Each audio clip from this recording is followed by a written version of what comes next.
this, folks, believe me. Believe me. I built a great company, and I had a wonderful life.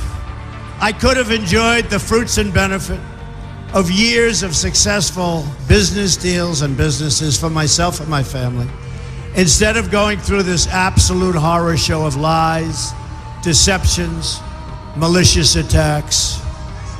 Who would have thought? I'm doing it because this country has given me so much, and I feel so strongly that it's my turn to give back to the country that I love.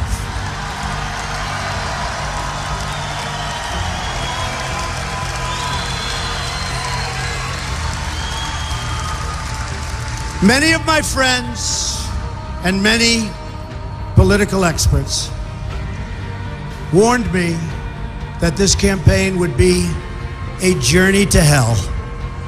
Said that. But they're wrong.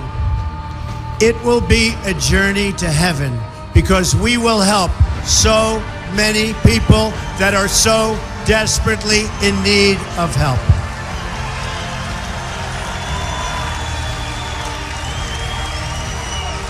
In my former life, I was an insider as much as anybody else. And I knew what it's like, and I still know what it's like to be an insider. It's not bad. It's not bad. Now I'm being punished for leaving the special club and revealing to you the terrible things that are going on having to do with our country. Because I used to be part of the club, I'm the only one that can fix it.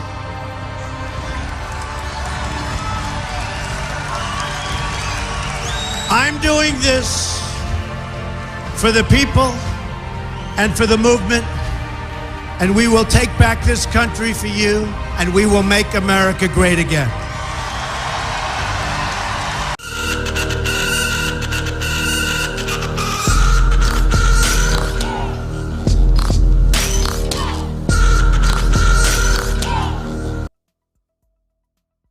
Have destroyed the Federal Reserve, which is not an agency of the United States government. It's a private corporation owned and operated by the world bankers, controlled by the Illuminati.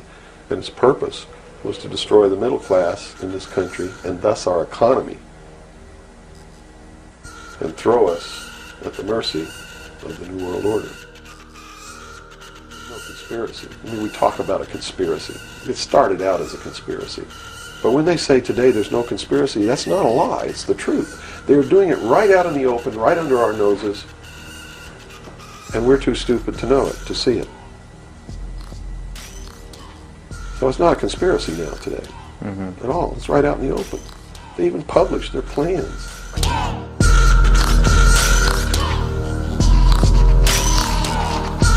Administration was one extreme, and then we came into the Reagan administration, yet nothing changed. Nothing changed. What you're saying is that no matter what the political leanings, they seem to be playing the same game. As long as you're playing their game, it doesn't matter who you vote for, who you put in office. They all belong to the other side.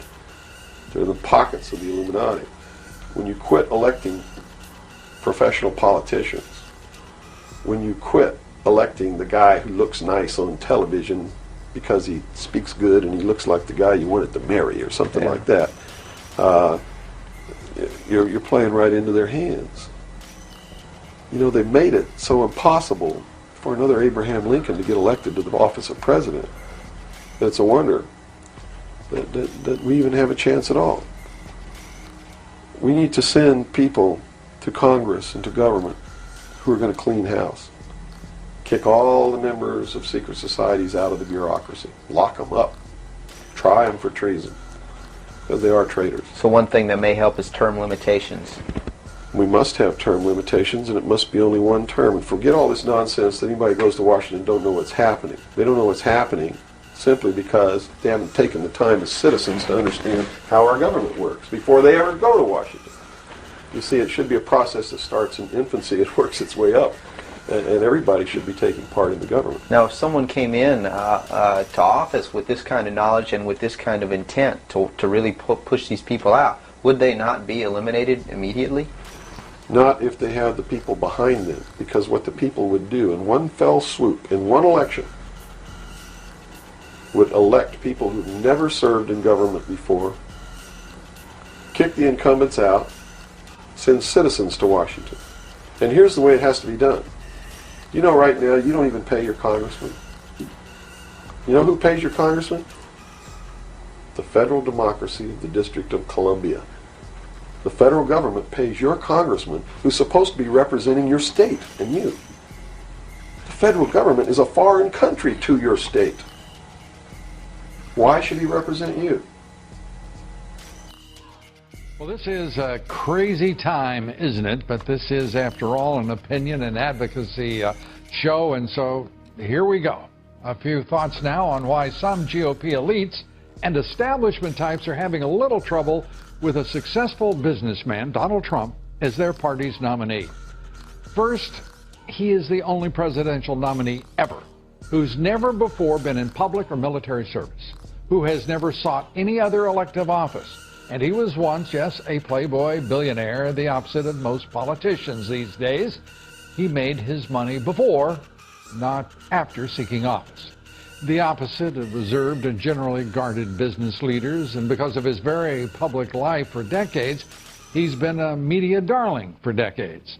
And he's turned his billions of dollars to his political advantage in this campaign, claiming those billions mean he can't be bought by special interests, Wall Street, or corporate America's lobbyists. Not only that, once dismissed by the elites of both parties and leftist mainstream media, he is now a full-on threat to the American establishment, whether political, business, media, or academia. The orthodoxies, the status quo, they hate him. In my former life, I was an insider as much as anybody else. And I knew what it's like, and I still know what it's like to be an insider. It's not bad. It's not bad.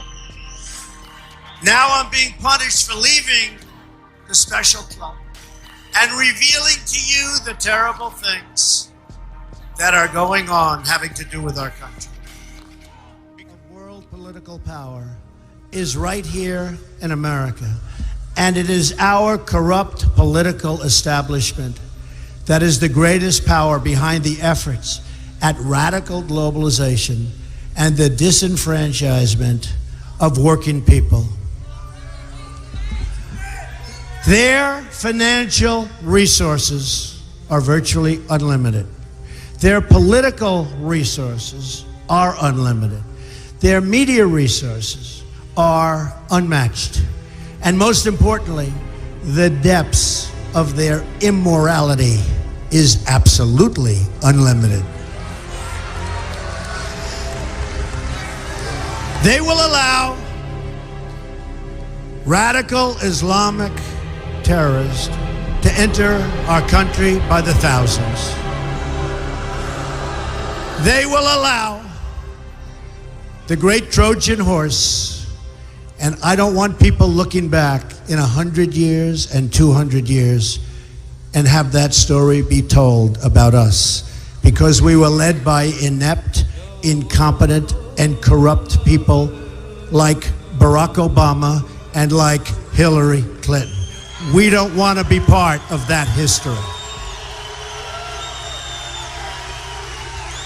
And by the way, President Obama should stop campaigning and start working on creating jobs, start working on getting our GDP up, start working on strengthening our borders. The corrupt political establishment is a machine.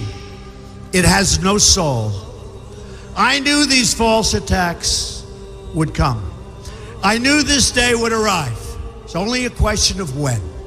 And I knew the American people would rise above it and vote for the future they deserve. The only thing that can stop this corrupt machine is you. The only force strong enough to save our country is us. The only people brave enough to vote out this corrupt establishment is you, the American people. We are going to have a policy, America first.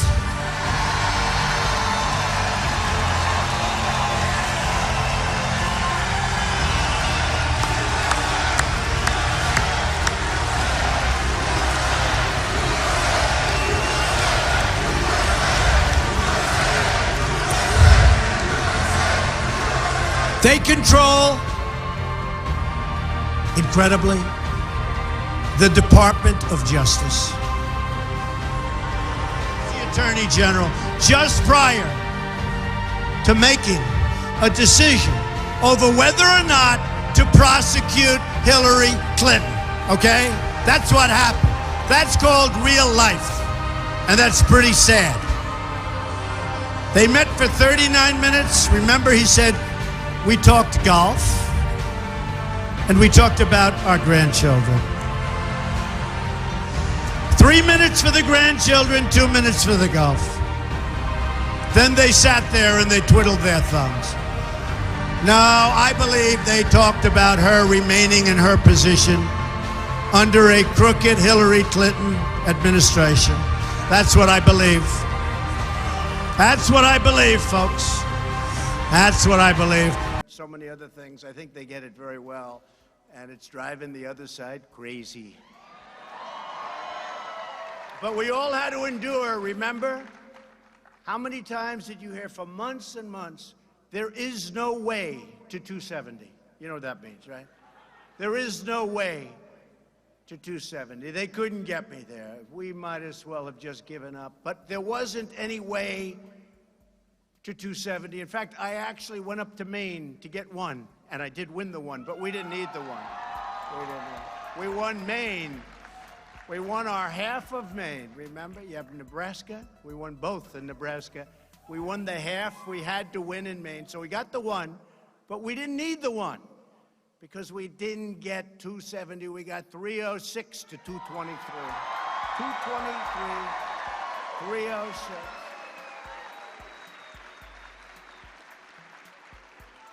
A state called Wisconsin, a state called Michigan, where, by the way, where Fiat Chrysler just announced a $4.5 billion incredible expansion and new plant, doubling their workforce. Many, many car companies have moved back to Michigan and are continuing to do so. Big numbers. Nobody ever thought they'd see that happen. So I think we're going to do even better in 2020. I think we're going to do numbers that people haven't seen for a long time.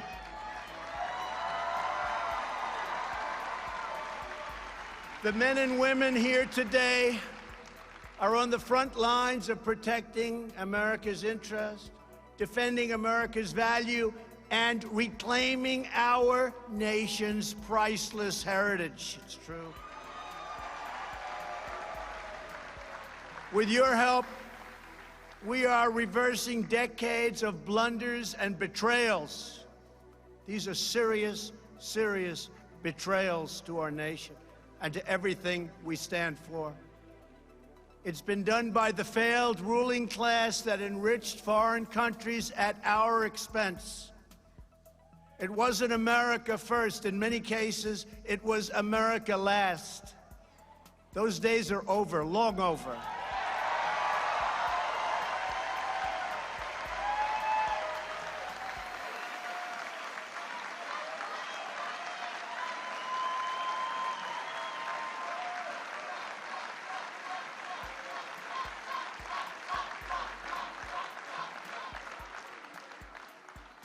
America is winning again. America is respected again. And the world knows it. When I meet with prime ministers, when I meet with presidents, and I get along with them, because they know that what's taken place over many years, not just the Obama administration, long before that, they can't believe themselves that they got away with it. They can't believe it. An impossible thing. And they like me. And the reason they like me, they tell me, they say, Mr. President, I said as an example, President Xi of China, I have great respect, we have a great relationship. I say, how is it possible that you got away with this for so long? And he said, because nobody ever asked us to change. It's true. When they charge 40% tariffs on our cars going into China, and we charge them nothing coming into our country, when they raise their tariff from 10% to 25% and then to 40%, and they said to me, we expected that somebody would call and say, you can't do that. Nobody called, so we just left it. And I don't blame them. We should have been doing the same thing to them, but we didn't. True. Right? Hard to believe. It's hard to believe. But now things are different. Now we're negotiating with China. They wouldn't negotiate with previous administrations. But I found some very old laws from when our country was rich, really rich. The old tariff laws, we had to dust them off. You could hardly see, they were so dusty. But fortunately, they weren't terminated. We started getting politically correct even back then. But I said, when we were doing the great things, what happened to those laws? And I checked, and I found 301 and 382. I found one 1938 where we could do what we have to do. But you know, they had a debate it was really a rough time in our country because we had so much money, we didn't know what the hell to do with it. Tough time. It was called the Great Tariff Debate. Mark Levin will look this up. And the problem is with Mark, if I make a little mistake, he'll let us know on Sunday night. I got to be very careful when I talk about this. But it was the Great Tariff Debate of 1888. And the debate was, we didn't know what to do with all the money we were making. We were so rich. And McKinley, prior to being president, he was very strong on protecting our assets, protecting our country.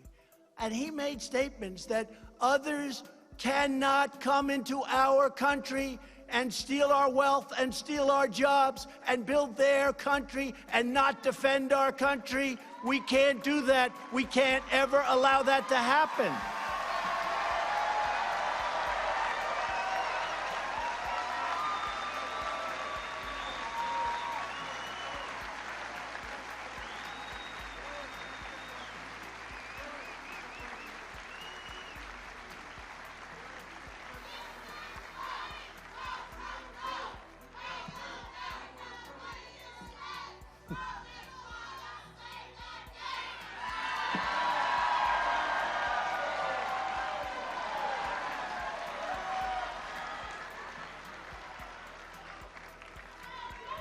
And you know, I don't know, maybe you know.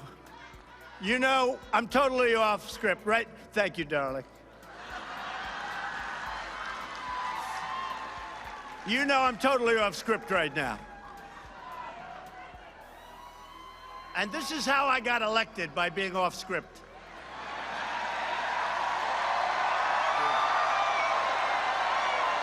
True.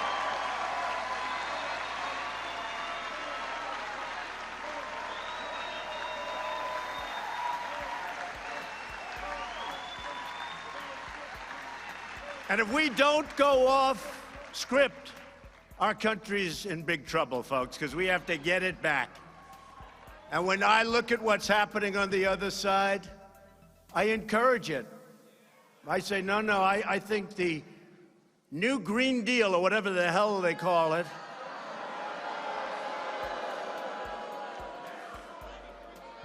the Green New Deal, right? Green New Deal. I encourage it. I think it's really something that they should promote. They should work hard on. It's something our country needs. Desperately, they have to go out and get it. But I'll take the other side of that argument only because I'm mandated to. I'm mandated. But they should stay with that argument. Never change. Never change. No planes. No energy.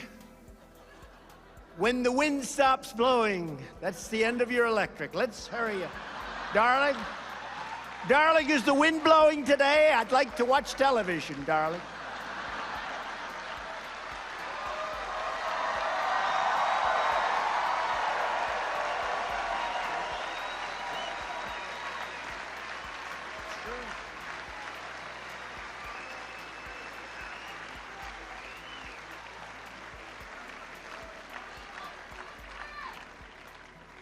No, but it's true. So the great tariff debate of 1888, and then we had so much money. We could do whatever we wanted.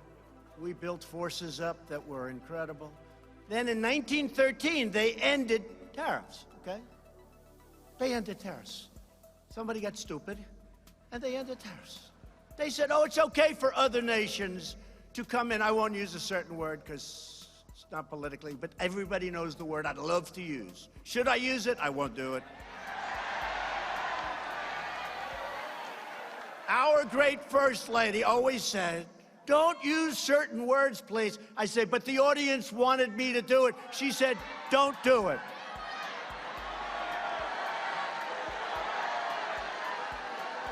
And the problem is, if I do that, they won't put the little preamble that we just went through. They'll just use the word, and they'll say, isn't that terrible? So I won't use it. I've learned, because with the fake news,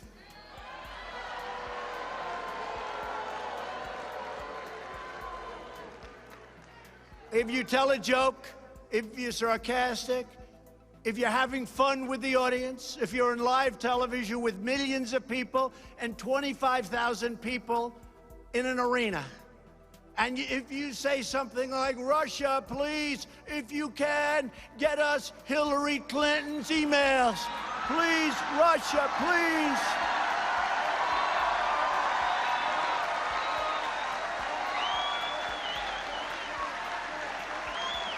Please get us the emails. Please.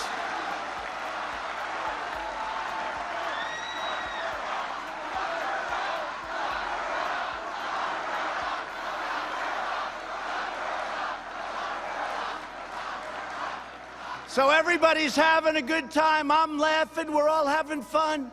And then that fake CNN and others say, he asked Russia to go get the emails. Horrible. I mean, I saw it like 2 weeks ago. I'm watching, and they're talking about one of the points. He asked Russia for the emails. These people are sick, and I'm telling you, they know the game. They know the game. And they play it dirty, dirtier than anybody's ever played the game. Dirtier than it's ever been played. But the thing that we've done is very special, because on trade and because of tariffs, and I know there are people in the Republican Party and people, really even conservatives, good conservatives, they don't like tariffs. I'm not liking or not liking. The minimum, the greatest negotiating tool in the history of our country. Do you think China would be sending their top representatives over? Right now, China's paying 25% tariff on $50 billion worth of technology goods. I was then going to charge them 25% on $200 billion. Not like 200 million, that's a lot. This is 200 with a B, billion. 200 billion. So, but I was nice because we're having a very strong negotiation, which, if it weren't for tariffs, and I tell this to President Xi, this is nothing to hide. I would never be talking like this because, in theory, it could hurt your negotiating position, but in my case, it can't, because it's true. I was nice, and I left it at 10% on 200 billion, and here's the beauty. We've lost so much money with China, $500 billion a year, and on trade is such a disaster, it's $507 billion a year. China, just one country. We lose with everybody, almost. But China's one country. $507 billion for many years. So the beauty is this. I have $250 billion more to put tariffs on. The numbers are staggering. Billions of dollars right now are pouring into our treasury. And for those of you that haven't done the research, if you look, of the 25%, our country, as it's turned out, because it's now been on there for a long while, and I'm in no rush because I'm fine with it. I'm fine with it. Of the 25 points, we've paid for 4 points, and China's paid for 21 points. Okay, 21. That's what the numbers are. It's very simple. You know, everyone said, oh, it's a tax on our... It's not really. And what China and other countries do sometimes is they will subsidize it. So the tax really is incredible, but what it is beyond everything else, I can negotiate. But then you have senators and a few congressmen, but not Mark Meadows. Where's the great Mark Meadows? He's here somewhere. Man, has he been good?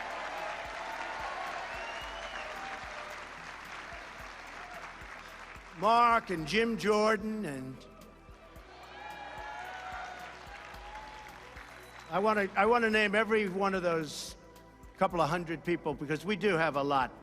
I want to name every damn one of them. They have been incredible. They've been fighting, and I just see Mark in the audience. They've been fighting with Deb, much more important. His wife is incredible. What an asset. He would be nowhere without her. Right? But they fight so hard.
Madam Speaker, the President's Cabinet.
Madam Speaker, the President of the United States.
Members of Congress, the President of the United States.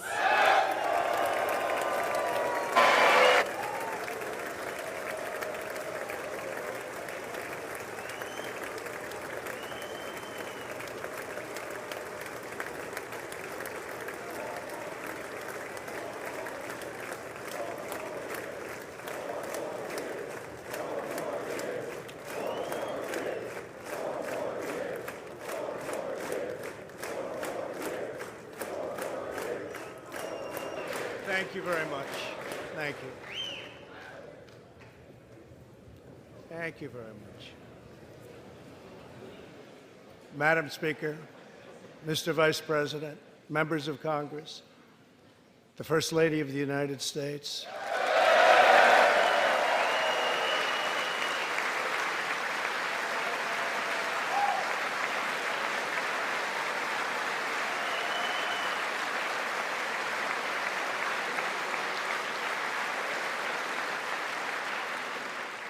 and my fellow citizens, 3 years ago, we launched the Great American Comeback.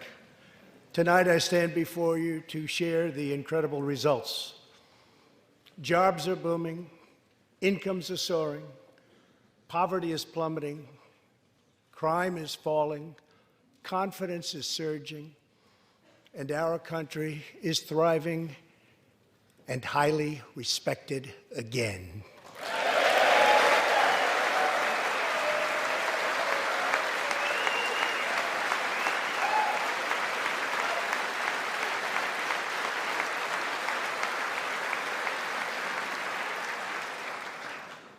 America's enemies are on the run. America's fortunes are on the rise, and America's future is blazing bright. The years of economic decay are over.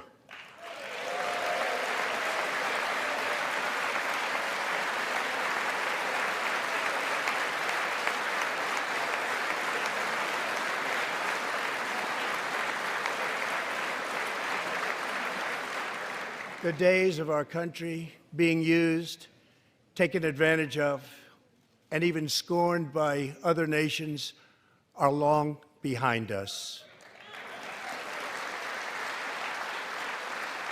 Gone too are the broken promises, jobless recoveries, tired platitudes, and constant excuses for the depletion of American wealth, power, and prestige. In just 3 short years, we have shattered the mentality of American decline, and we have rejected the downsizing of Americans' destiny. We have totally rejected the downsizing. We're moving forward at a pace that was unimaginable just a short time ago, and we are never, ever going back.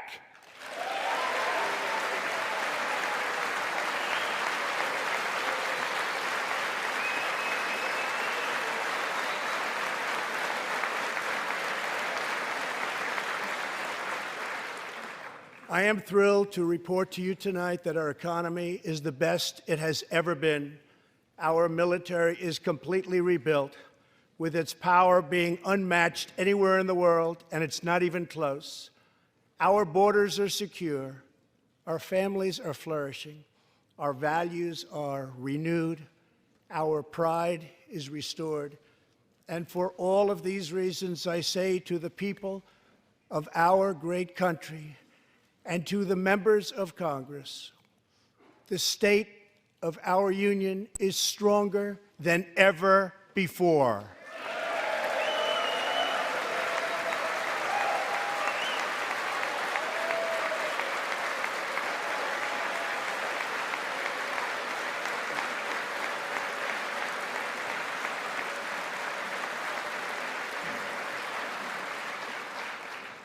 The vision I will lay out this evening demonstrates how we are building the world's most prosperous and inclusive society, one where every citizen can join in America's unparalleled success, and where every community can take part in America's extraordinary rise.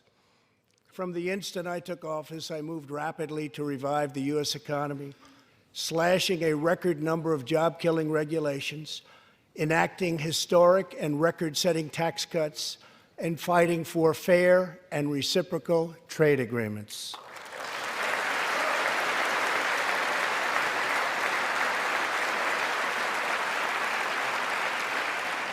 Our agenda is relentlessly pro-worker, pro-family, pro-growth, and most of all, pro-American.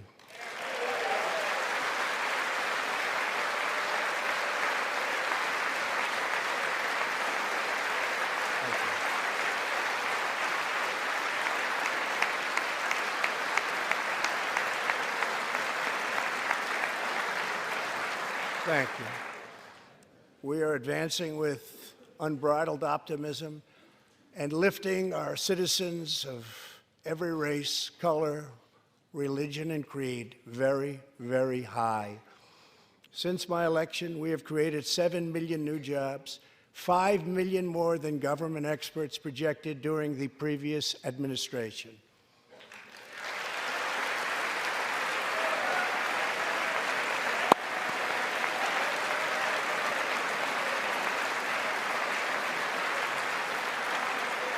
The unemployment rate is the lowest in over half a century. And very incredibly, the average unemployment rate under my administration is lower than any administration in the history of our country. Yeah.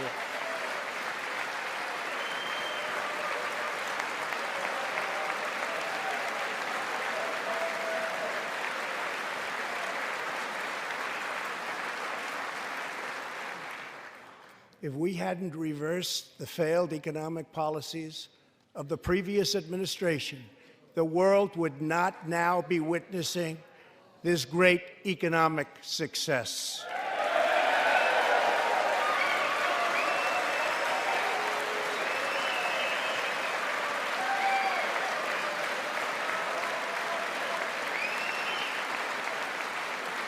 The unemployment rate for African Americans, Hispanic Americans, and Asian Americans has reached the lowest levels in history.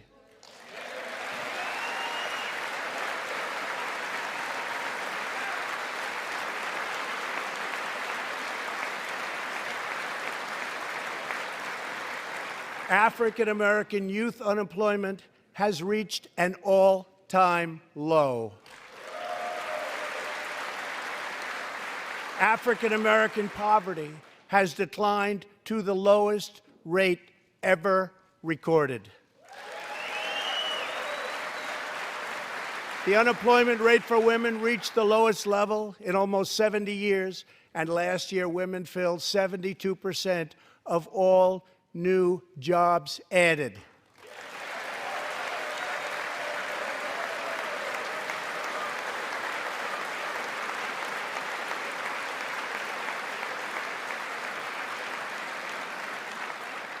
The veterans' unemployment rate dropped to a record low.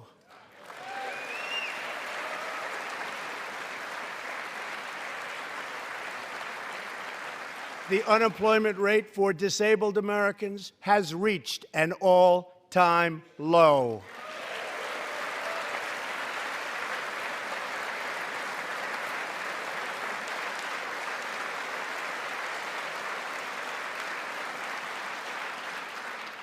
Workers without a high school diploma have achieved the lowest unemployment rate recorded in U.S. history.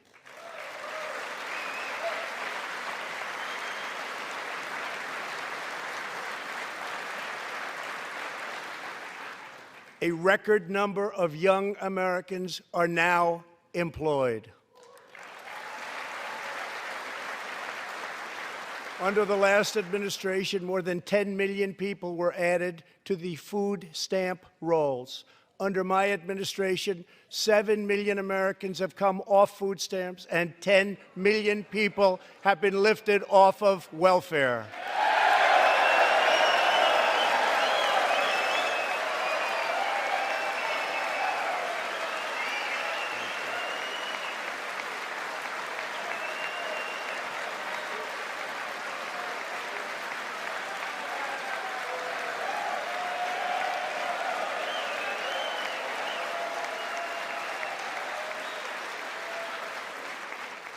In 8 years under the last administration, over 300,000 working-age people dropped out of the workforce.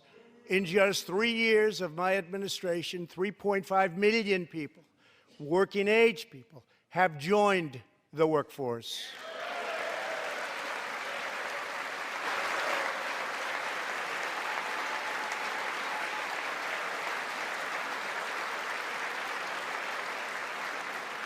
Since my election, the net worth of the bottom half of wage earners has increased by 47%, 3 times faster than the increase for the top 1%.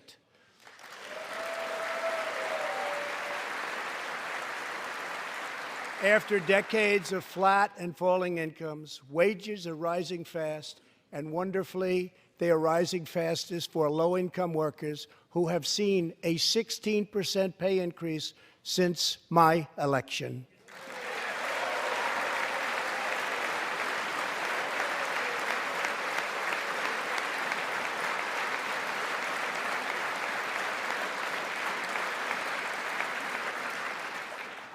This is a blue-collar boom.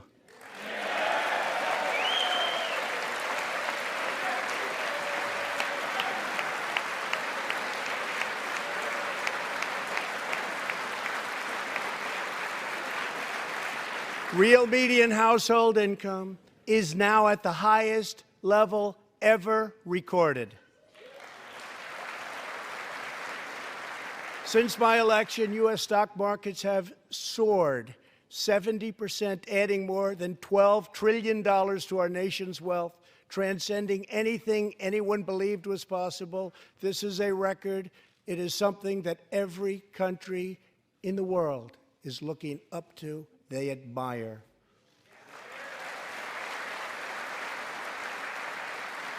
Consumer confidence has just reached amazing new highs. All of those millions of people with 401ks and pensions are doing far better than they have ever done before, with increases of 60, 70, 80, 90, and 100% and even more. Jobs and investments are pouring into 9,000 previously neglected neighborhoods, thanks to Opportunity Zones, a plan spearheaded by Senator Tim Scott as part of our great Republican tax cuts.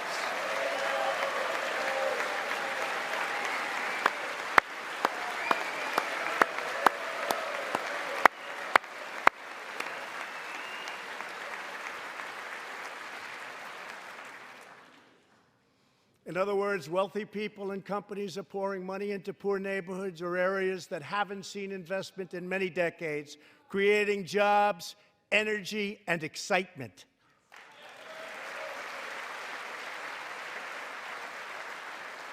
This is the first time that these deserving communities have seen anything like this. It's all working. Opportunity Zones are helping Americans like Army veteran Tony Rankins from Cincinnati, Ohio. After struggling with drug addiction, Tony lost his job, his house, and his family. He was homeless. But then Tony found a construction company that invests in Opportunity Zones. He is now a top tradesman, drug-free, reunited with his family, and he is here tonight. Tony, keep up the great work, Tony.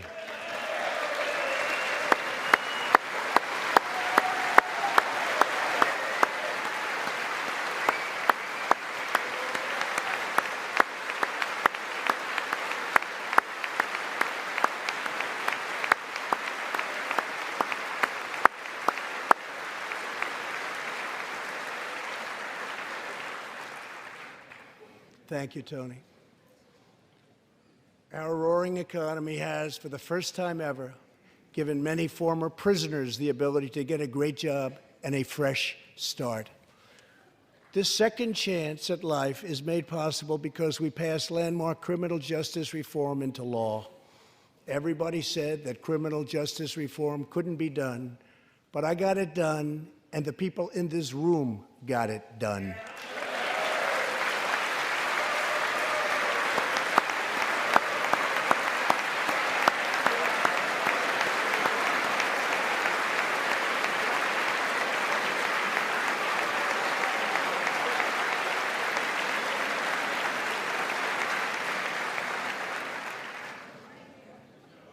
Thanks to our bold regulatory reduction campaign, the United States has become the #1 producer of oil and natural gas anywhere in the world, by far.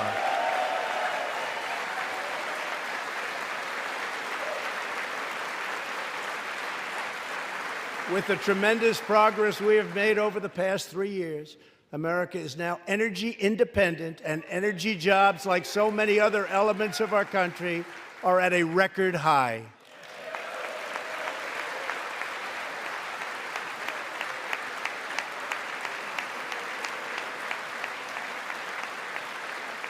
We are doing numbers that no one would have thought possible just 3 years ago. Likewise, we are restoring our nation's manufacturing might, even though predictions were, as you all know, that this could never, ever be done.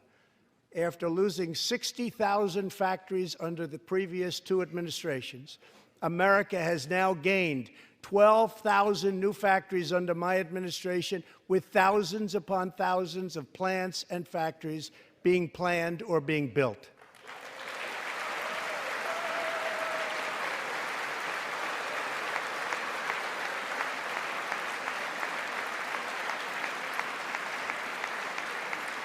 Companies are not leaving. They are coming back to the USA. The fact is that everybody wants to be where the action is, and the United States of America is indeed the place where the action is. One of the biggest promises I made to the American people was to replace the disastrous NAFTA trade deal.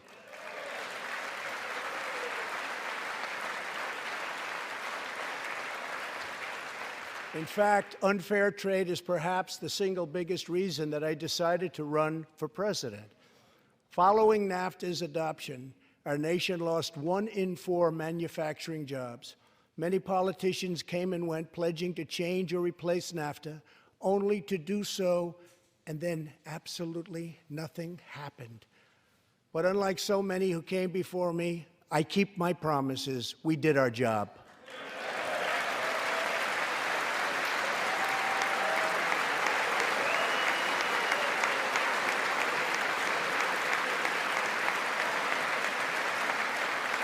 Six days ago, I replaced NAFTA and signed the brand new U.S.-Mexico-Canada agreement into law. The USMCA will create nearly 100,000 new high-paying American auto jobs and massively boost exports for our farmers, ranchers, and factory workers.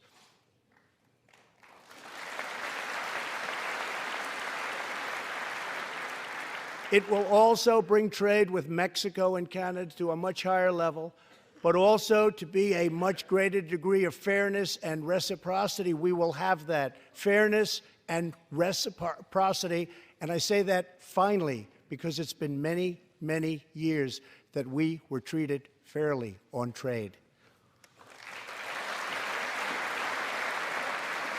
This is the first major trade deal in many years to earn the strong backing of America's labor unions.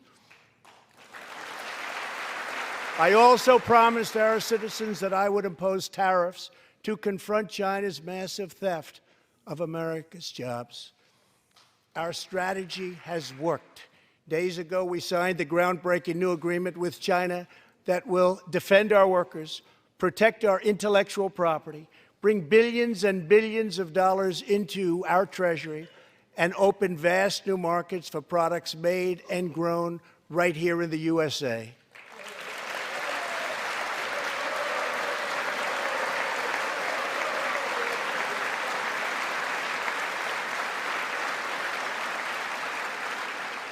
For decades, China has taken advantage of the United States.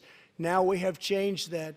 But at the same time, we have perhaps the best relationship we've ever had with China, including with President Xi.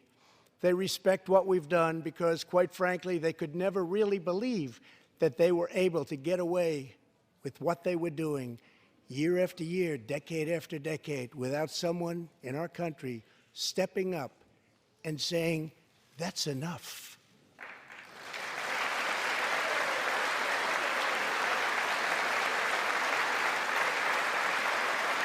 Now we want to rebuild our country, and that's exactly what we're doing. We are rebuilding our country. As we restore American leadership throughout the world, we are once again standing up for freedom in our hemisphere. That's why my administration reversed the failing policies of the previous administration on Cuba.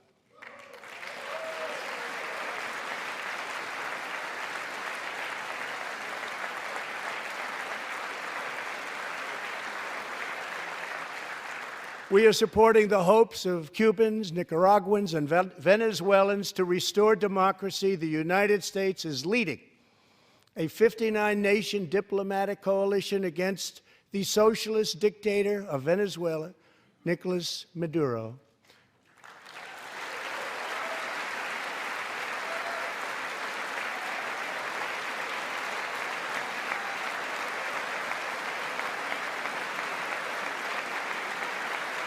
Maduro is an illegitimate ruler, a tyrant who brutalizes his people, but Maduro's grip on tyranny will be smashed and broken.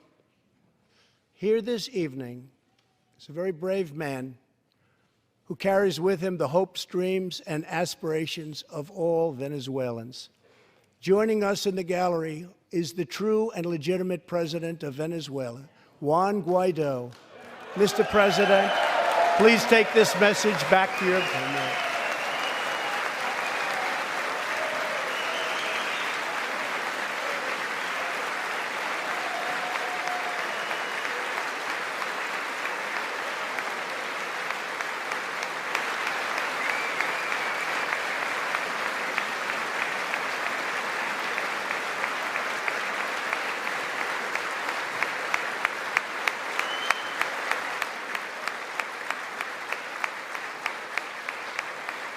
Thank you, Mr. President. Great honor. Thank you very much. Please take this message back that all Americans are united with the Venezuelan people in their righteous struggle for freedom. Thank you very much, Mr. President.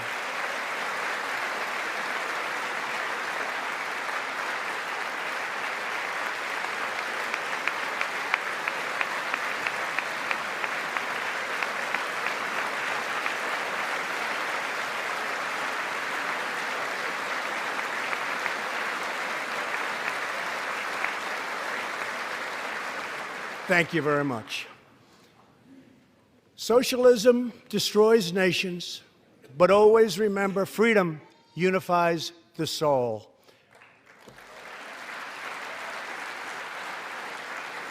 To safeguard American liberty, we have invested a record-breaking $2.2 trillion in the United States military.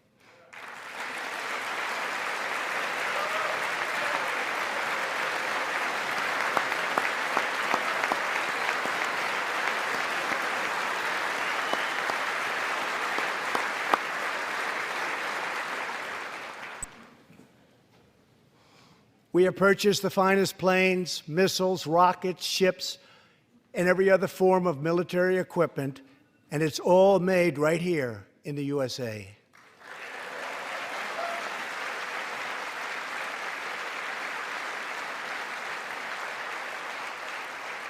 We are also getting our allies, finally, to help pay their fair share.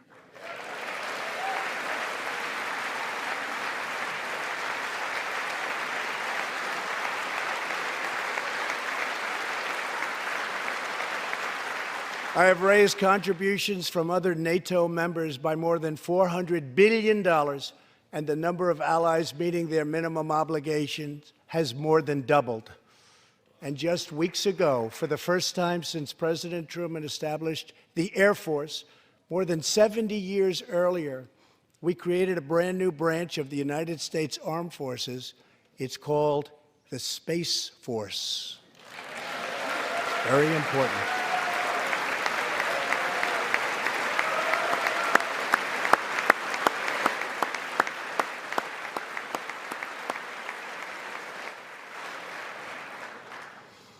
In the gallery tonight, we have a young gentleman and what he wants so badly, 13 years old, Ian Lawnfay.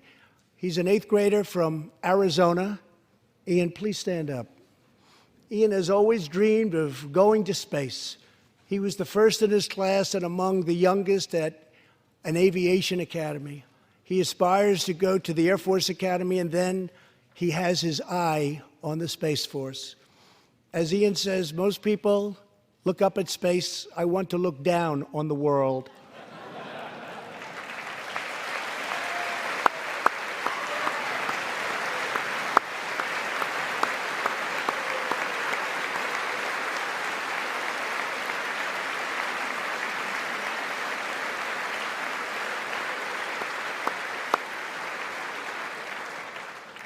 But sitting behind Ian tonight is his greatest hero of them all. Charles McGee was born in Cleveland, Ohio, 1 century ago.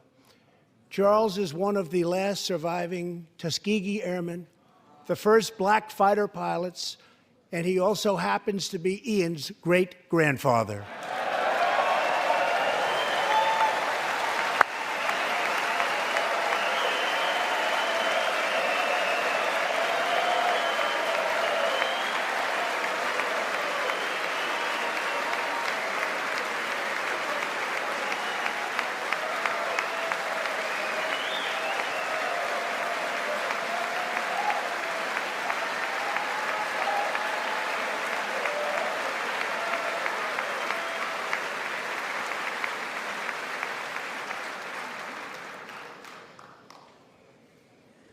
Incredible story. After more than 130 combat missions in World War II, he came back home to a country still struggling for civil rights and went on to serve America in Korea and Vietnam. On December 7th, Charles celebrated his 100th birthday.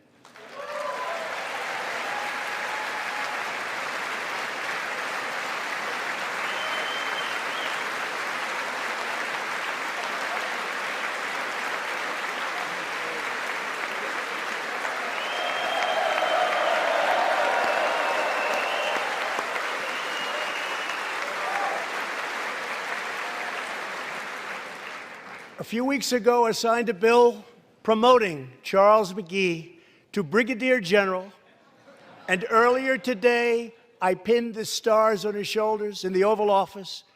General McGee, our nation salutes you. Thank you, sir.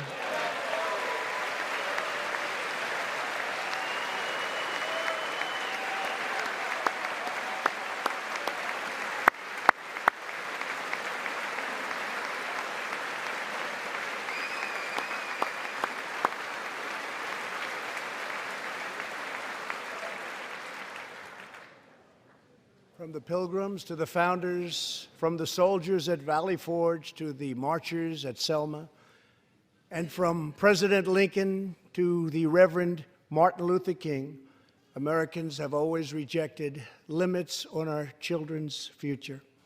Members of Congress, we must never forget that the only victories that matter in Washington are victories that deliver for the American people.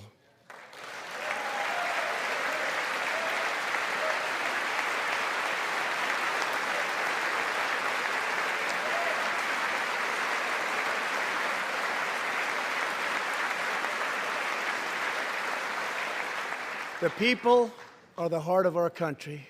Their dreams are the soul of our country, and their love is what powers and sustains our country.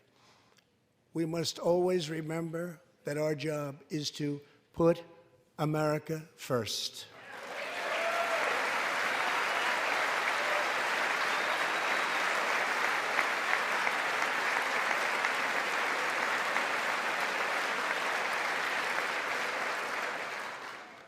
The next step forward in building an inclusive society is making sure that every young American gets a great education and the opportunity to achieve the American dream.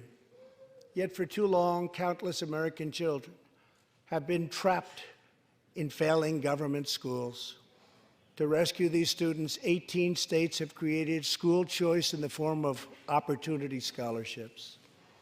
The programs are so popular that tens of thousands of students remain on a waiting list. One of those students is Janiyah Davis, a fourth grader from Philadelphia. Janiyah.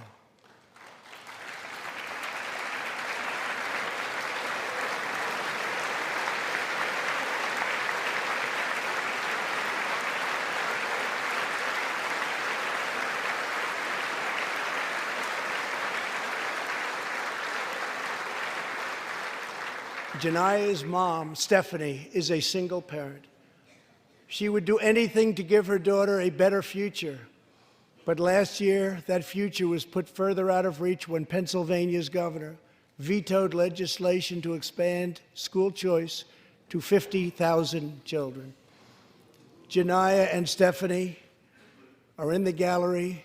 Stephanie, thank you so much for being here with your beautiful daughter. Thank you very much.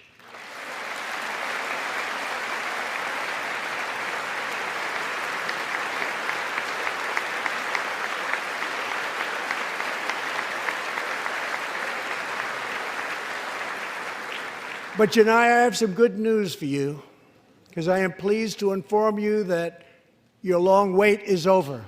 I can proudly announce tonight that an opportunity scholarship has become available. It's going to you, and you will soon be heading to the school of your choice.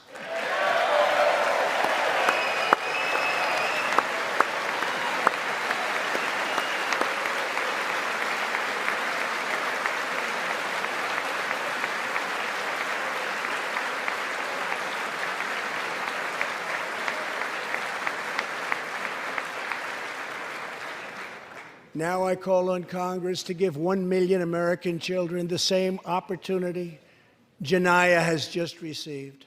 Pass the Education Freedom Scholarships and Opportunities Act, because no parent should be forced to send their child to a failing government school.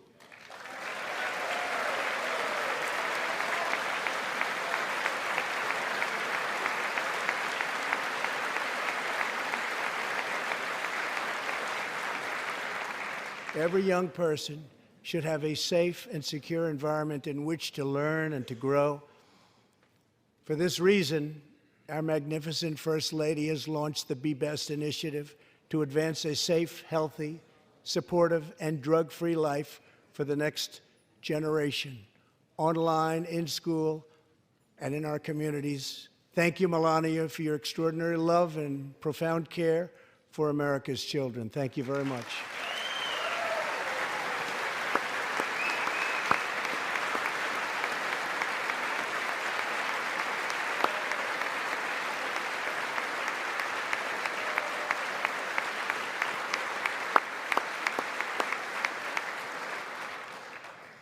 My administration is determined to give our citizens the opportunities they need, regardless of age or background. Through our pledge to American workers, over 400 companies will also provide new jobs and education opportunities to almost 15 million Americans. My budget also contains an exciting vision for our nation's high schools. Tonight, I ask Congress to support our students and back my plan to offer vocational and technical education in every single high school in America.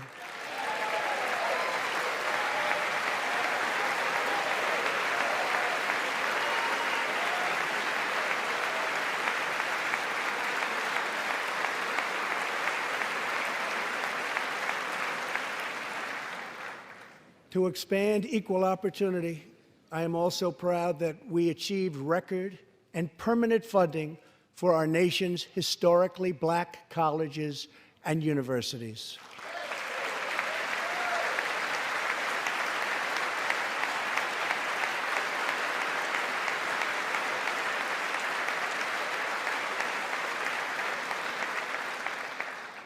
A good life for American families also requires the most affordable, innovative, and high-quality health care system on earth. Before I took office, health insurance premiums had more than doubled in just 5 years. I moved quickly to provide affordable alternatives. Our new plans are up to 60% less expensive and better.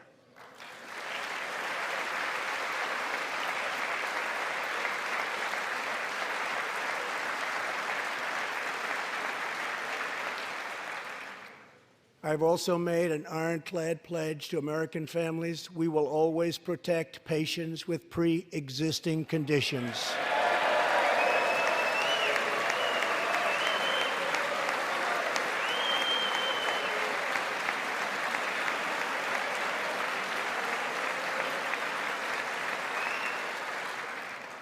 And we will always protect your Medicare, and we will always protect your Social Security, always.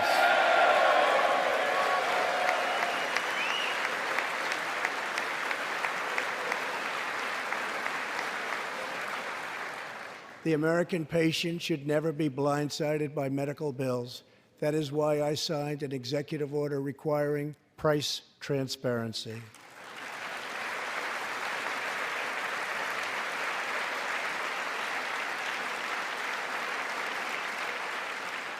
Many experts believe that transparency, which will go into full effect at the beginning of next year, will be even bigger than health care reform.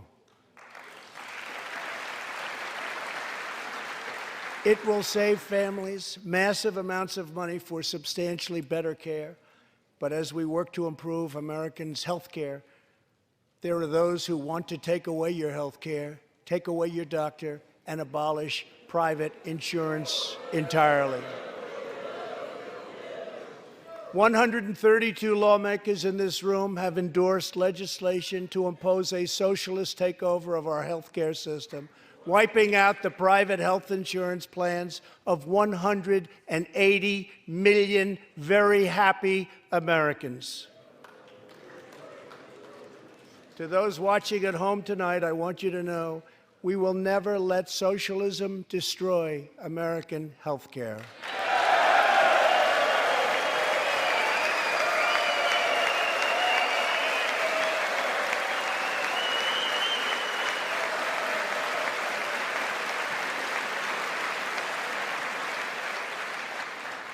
Over 130 legislators in this chamber have endorsed legislation that would bankrupt our nation by providing free taxpayer-funded health care to millions of illegal aliens, forcing taxpayers to subsidize free care for anyone in the world who unlawfully crosses our borders. These proposals would raid the Medicare benefits of our seniors and that our seniors depend on, while acting as a powerful lure for illegal immigration. That is what is happening in California and other states. Their systems are totally out of control, costing taxpayers vast and unaffordable amounts of money. If forcing American taxpayers to provide unlimited free health care to illegal aliens sounds fair to you, then stand with the radical left. But if you believe that we should defend American patients and American seniors, then stand with me and pass legislation to prohibit free government health care for illegal aliens.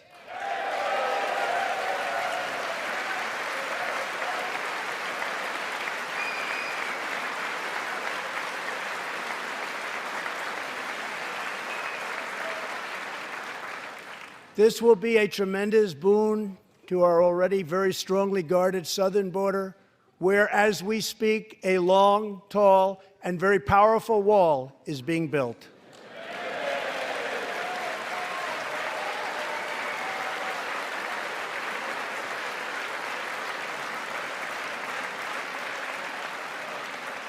We have now completed over 100 miles and have over 500 miles fully completed in a very short period of time. Early next year, we will have substantially more than 500 miles completed. My administration is also taking on the big pharmaceutical companies. We have approved a record number of affordable generic drugs, and medicines are being approved by the FDA at a faster clip than ever before.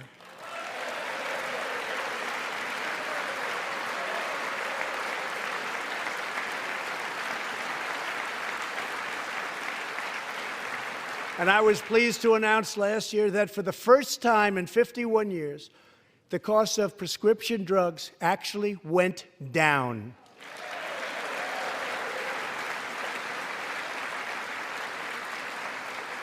And working together, Congress can reduce drug prices substantially from current levels. I've been speaking to Senator Chuck Grassley of Iowa and others in Congress in order to get something on drug pricing done, and done quickly and properly. I'm calling for bipartisan legislation that achieves the goal of dramatically lowering prescription drug prices. Get a bill on my desk and I will sign it into law immediately.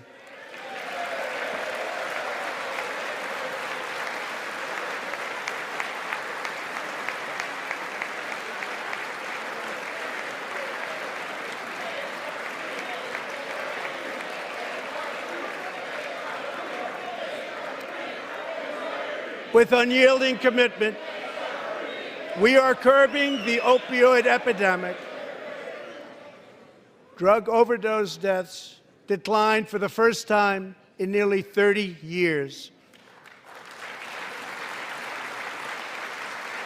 Among the states hardest hit, Ohio is down 22%, Pennsylvania is down 18%, Wisconsin is down 10%, and we will not quit until we have beaten the opioid epidemic once and for all.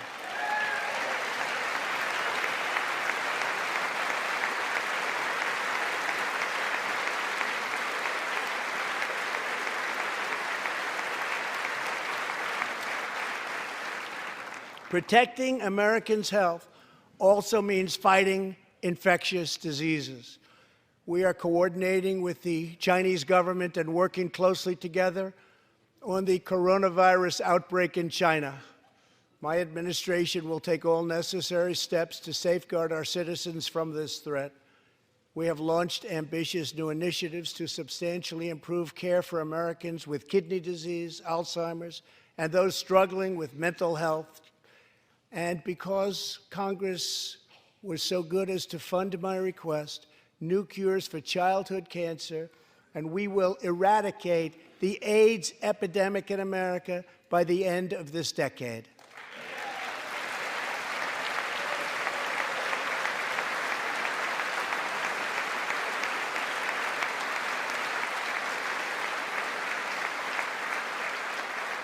Almost every American family knows the pain when a loved one is diagnosed with a serious illness. Here tonight is a special man, beloved by millions of Americans, who just received a stage 4 advanced cancer diagnosis. This is not good news, but what is good news is that he is the greatest fighter and winner that you will ever meet. Rush Limbaugh, thank you for your decades of tireless devotion to our country.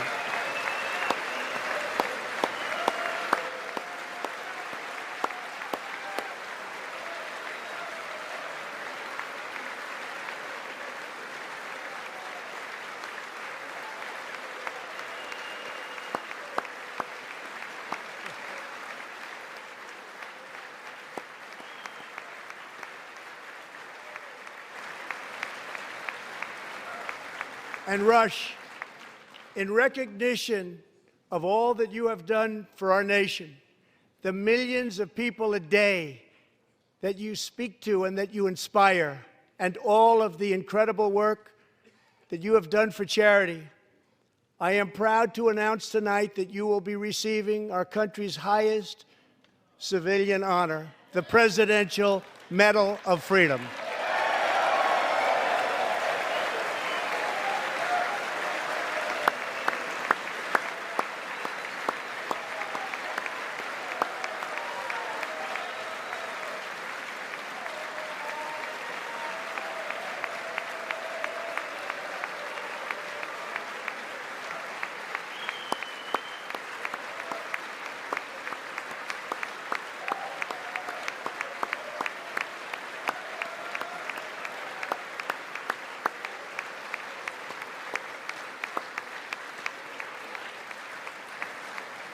I will now ask the First Lady of the United States to present you with the honor, please.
Rush and Catherine, congratulations. Thank you, Catherine. As we pray for all who are sick, we know that America is constantly achieving new medical breakthroughs. In 2017, doctors at St. Luke's Hospital in Kansas City delivered one of the earliest premature babies ever to survive. Born at just 21 weeks and 6 days and weighing less than a pound, Ellie Schneider was a born fighter. Through the skill of her doctors and the prayers of her parents, little Ellie kept on winning the battle of life. Today, Ellie is a strong, healthy 2-year-old girl sitting with her amazing mother, Robin. In the gallery, Ellie and Robin, we are glad to have you with us tonight.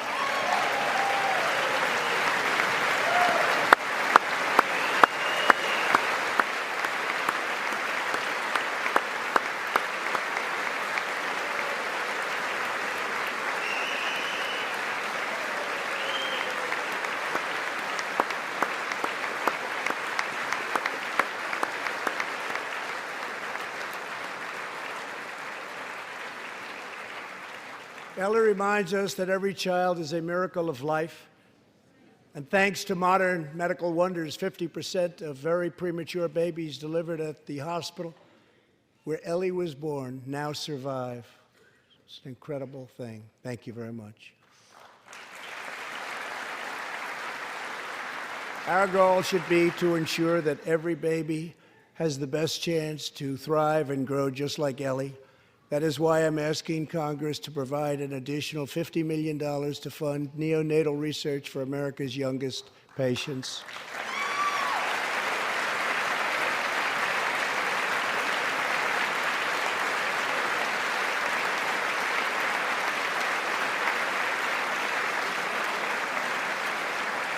That is why I'm also calling upon members of Congress here tonight to pass legislation finally banning the late-term abortion of babies.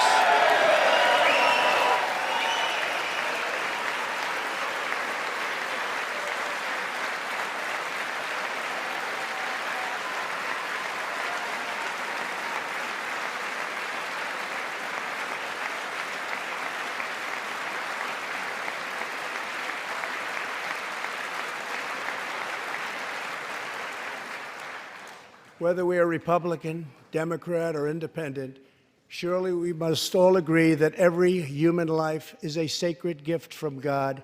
As we support America's moms and dads, I was recently proud to sign the law providing new parents in the federal workforce paid family leave, serving as a model for the rest of the country.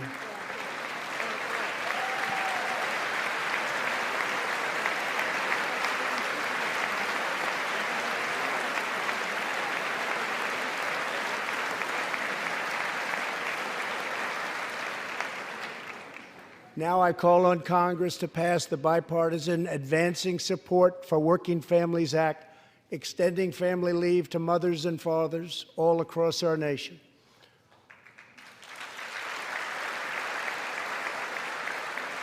$40 million American families have an average $2,200 extra thanks to our child tax credit.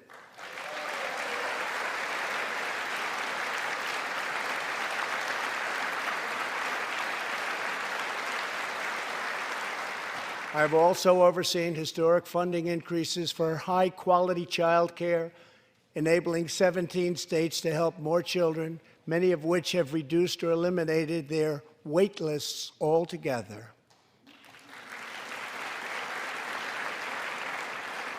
And I sent Congress a plan with a vision to further expand access to high-quality child care and urge you to act immediately.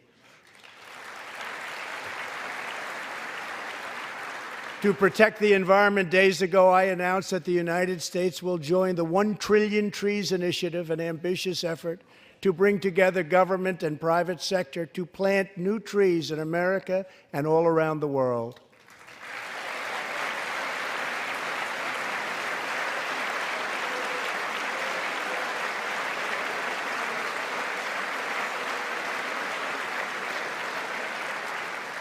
We must also rebuild America's infrastructure.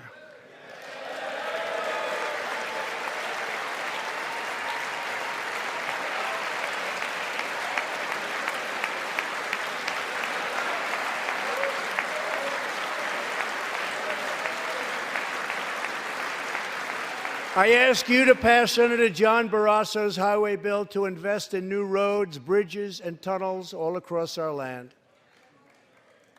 I'm also committed to ensuring that every citizen can have access to high-speed internet, including and especially in rural America.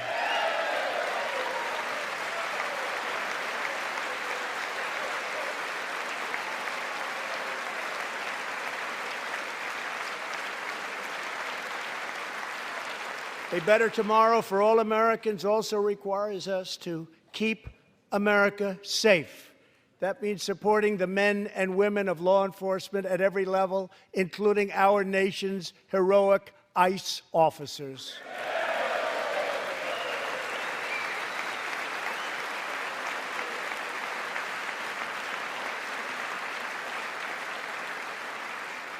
Last year, our brave ICE officers arrested more than 120,000 criminal aliens charged with nearly 10,000 burglaries, 5,000 sexual assaults, 45,000 violent assaults, and 2,000 murders. Tragically, there are many cities in America where radical politicians have chosen to provide sanctuary for these criminal illegal aliens. In sanctuary cities, local officials order police to release dangerous criminal aliens to prey upon the public instead of handing them over to ICE to be safely removed. Just 29 days ago, a criminal alien freed by the sanctuary city of New York was charged with the brutal rape and murder of a 92-year-old woman. The killer had been previously arrested for assault, but under New York sanctuary policies, he was set free. If the city had honored ICE's detainer request, his victim would still be alive today. The state of California passed an outrageous law declaring their whole state to be a sanctuary for criminal illegal immigrants, a very terrible sanctuary with catastrophic results. Here is just one tragic example. In December 2018, California police detained an illegal alien with 5 prior arrests, including convictions for robbery and assault. But as required by California's sanctuary law, local authorities released him. Days later, the criminal alien went on a gruesome spree of deadly violence. He viciously shot one man going about his daily work. He approached a woman sitting in her car and shot her in the arm and in the chest. He walked into a convenience store and wildly fired his weapon. He hijacked a truck and smashed into vehicles, critically injuring innocent victims. One of the victims is a terrible, terrible situation. Died, 51-year-old American named Rocky Jones. Rocky was at a gas station when this vile criminal fired 8 bullets at him from close range, murdering him in cold blood. Rocky left behind a devoted family, including his brothers, who loved him more than anything else in the world. One of his grieving brothers is here with us tonight. Jody, would you please stand? Jody, thank you.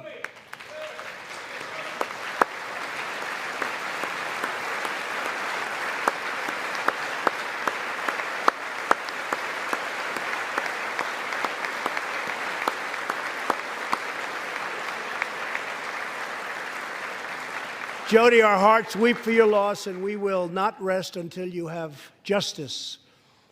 Senator Tom Tillis has introduced legislation to allow Americans like Jody to sue sanctuary cities and states when a loved one is hurt or killed as a result of these deadly practices.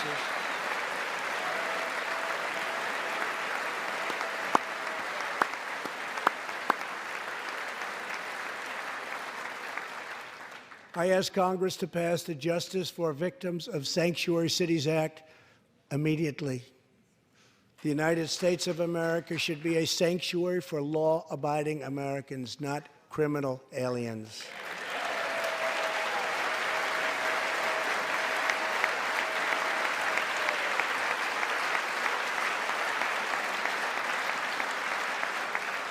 In the last 3 years, ICE has arrested over 5,000 wicked human traffickers, and I have signed 9 pieces of legislation to stamp out the menace of human trafficking domestically and all around the globe. My administration has undertaken an unprecedented effort to secure the southern border of the United States.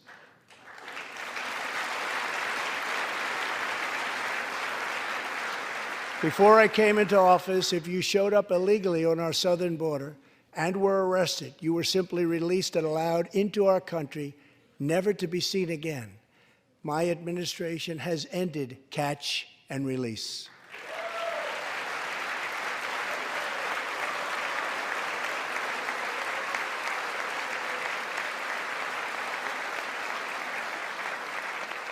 If you come illegally, you will now be promptly removed from our country.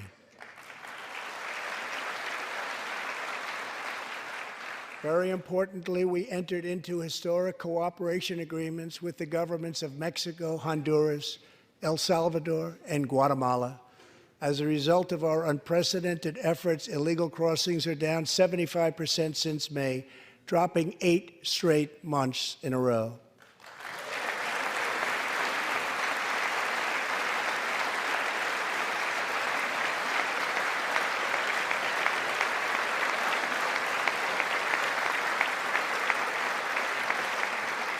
And as the wall rapidly goes up, drug seizures rise, and the border crossings are going down and going down very rapidly.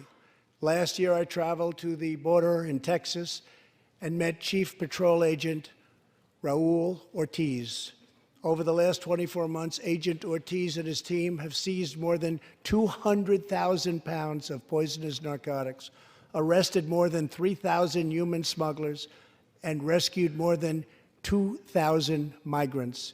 Days ago, Agent Ortiz was promoted to Deputy Chief of Border Patrol, and he joins us tonight. Chief Ortiz, please stand.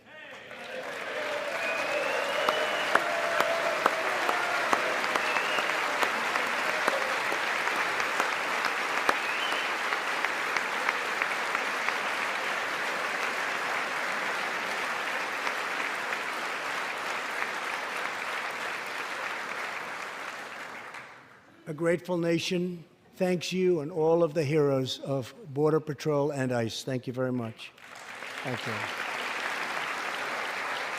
To build on these historic gains, we are working on legislation to replace our outdated and randomized immigration system with one based on merit, welcoming those who follow the rules, contribute to our economy, support themselves financially, and uphold our values.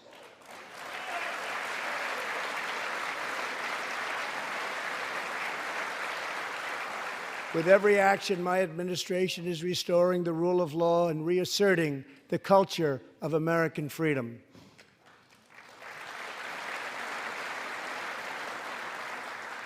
Working with Senate Majority Leader Mitch McConnell, thank you, Mitch, and his colleagues in the Senate, we have confirmed a record number of 187 new federal judges to uphold our Constitution as written. This includes 2 brilliant new Supreme Court justices, Neil Gorsuch and Brett Kavanaugh. Thank you.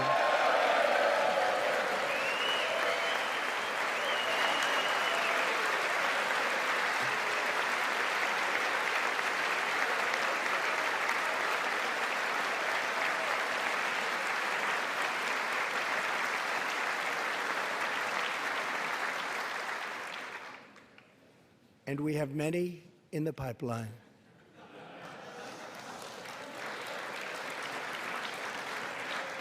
My administration is also defending religious liberty, and that includes the constitutional right to pray in public schools.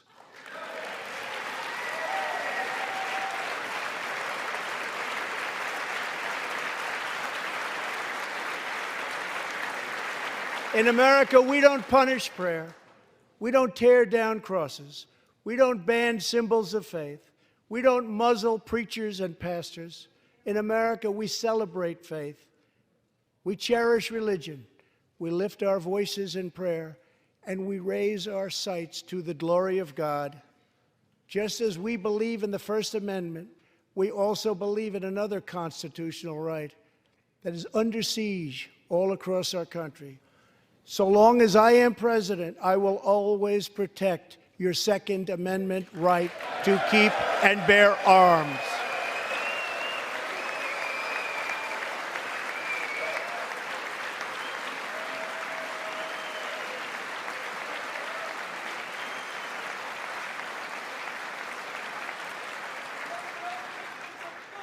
In reaffirming our heritage as a free nation, we must remember that America has always been a frontier nation. Now we must embrace the next frontier, America's manifest destiny in the stars. I am asking Congress to fully fund the Artemis program to ensure that the next man and the first woman on the moon will be American astronauts, using this as a launching pad to ensure that America is the first nation to plant its flag on Mars.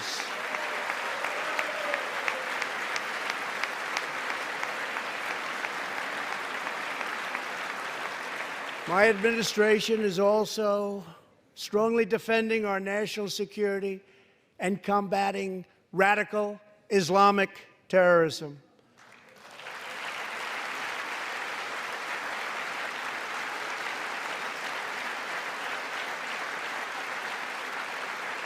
Last week, I announced a groundbreaking plan for peace between Israel and the Palestinians. Recognizing that all past attempts have failed, we must be determined and creative in order to stabilize the region and give millions of young people the chance to realize a better future. 3 years ago, the barbarians of ISIS held over 20,000 square miles of territory in Iraq and Syria.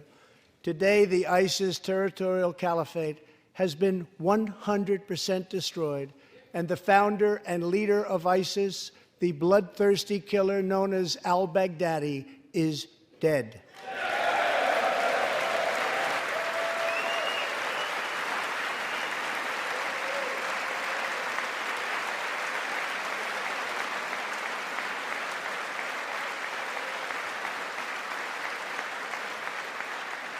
We are joined this evening by Carl and Marcia Mueller. After graduating from college, their beautiful daughter, Carla, became a humanitarian aid worker.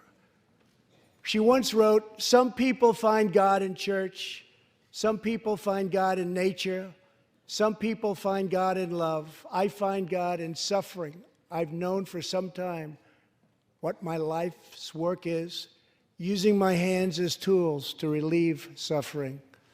In 2013, while caring for suffering civilians in Syria, Kayla was kidnapped, tortured, and enslaved by ISIS and kept as a prisoner of al-Baghdadi himself. After more than 500 horrifying days of captivity, al-Baghdadi murdered young, beautiful Kayla. She was just 26 years old. On the night that U.S. Special Forces operations ended al-Baghdadi's miserable life, the chairman of the Joint Chiefs of Staff, General Mark Milley, received a call in the Situation Room. He was told that the brave men of the elite Special Forces team that so perfectly carried out the operation had given their mission a name, Task Force 814. It was a reference to a special day, August 14th, Kayla's birthday. Carl and Marcia, America's warriors, never forgot Kayla, and neither will we. Thank you.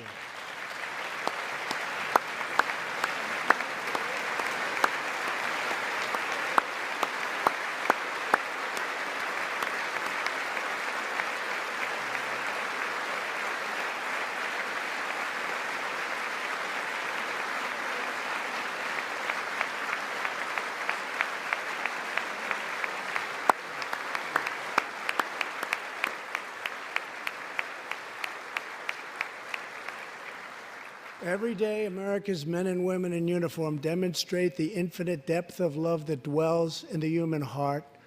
One of these American heroes was Army Staff Sergeant Christopher Hake. On his second deployment to Iraq in 2008, Sergeant Hake wrote a letter to his one-year-old son, Gage. "I will be with you again," he wrote to Gage. "I will teach you to ride your first bike, build your first sandbox, watch you play sports, and see you have kids also. I love you, son. Take care of your mother. I am always with you, Daddy." On Easter Sunday of 2008, Chris was out on patrol in Baghdad when his Bradley fighting vehicle was hit by a roadside bomb. That night, he made the ultimate sacrifice for our country. Sergeant Hake now rests in eternal glory in Arlington, and his wife, Kelly, is in the gallery tonight, joined by their son, who is now a 13-year-old and doing very, very well. To Kelly and Gage, Chris will live in our hearts forever. He is looking down on you now. Thank you.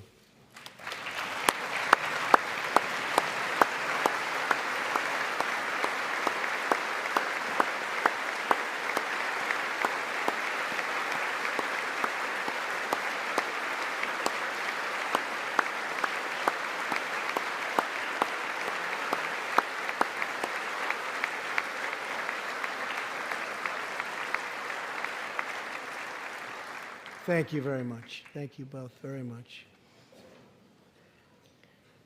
The terrorist responsible for killing Sergeant Hake was Qasem Soleimani, who provided the deadly roadside bomb that took Chris's life.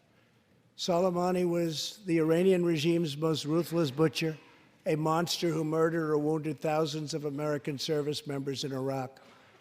As the world's top terrorist, Soleimani orchestrated the deaths of countless men, women, and children.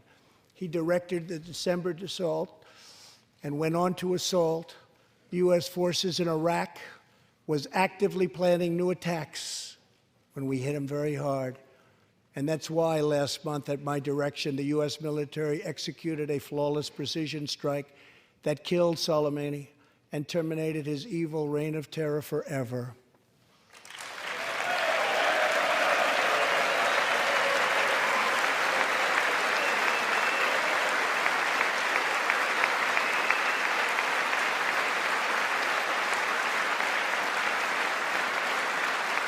Our message to the terrorists is clear.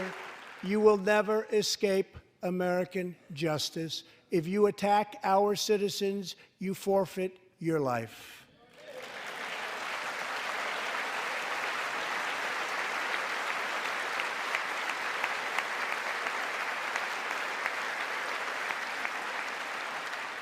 In recent months, we have seen proud Iranians raise their voices against their oppressive rulers.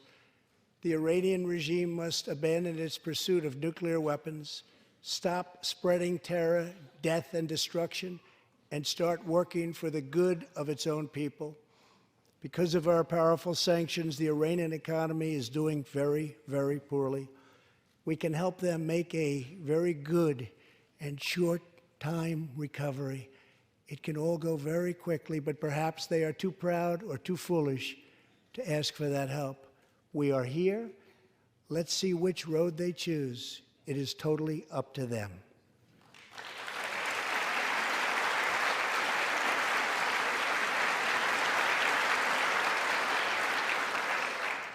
As we defend American lives, we are working to end America's wars in the Middle East. In Afghanistan, the determination and valor of our warfighters has allowed us to make tremendous progress, and peace talks are now underway. I am not looking to kill hundreds of thousands of people in Afghanistan, many of them totally innocent. It is also not our function to serve other nations as law enforcement agencies. These are warfighters that we have, the best in the world, and they either want to fight to win or not fight at all. We are working to finally end America's longest war and bring our troops back home.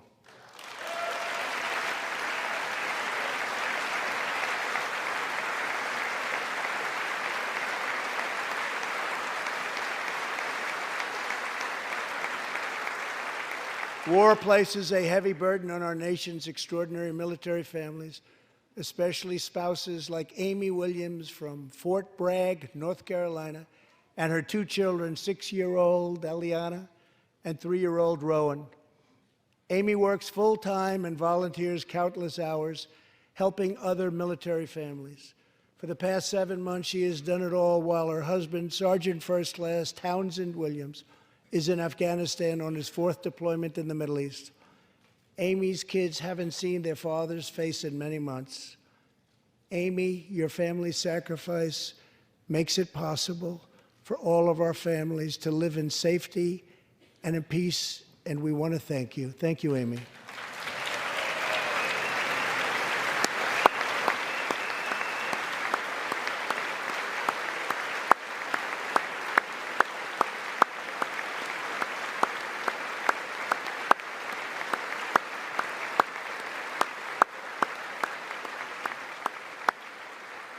But Amy, there is one more thing. Tonight we have a very special surprise. I am thrilled to inform you that your husband is back from deployment. He is here with us tonight, and we couldn't keep him waiting any longer.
Welcome home, Sergeant Williams. Thank you very much.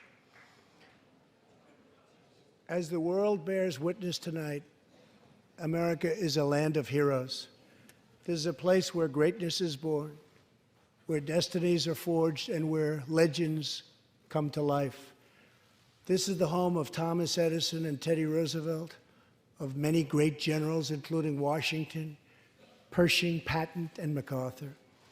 This is the home of Abraham Lincoln, Frederick Douglass, Amelia Earhart, Harriet Tubman, the Wright brothers, Neil Armstrong, and so many more.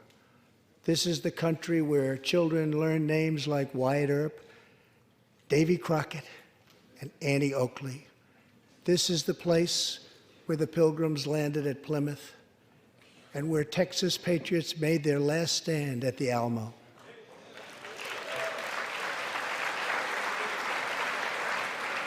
The beautiful, beautiful Alamo.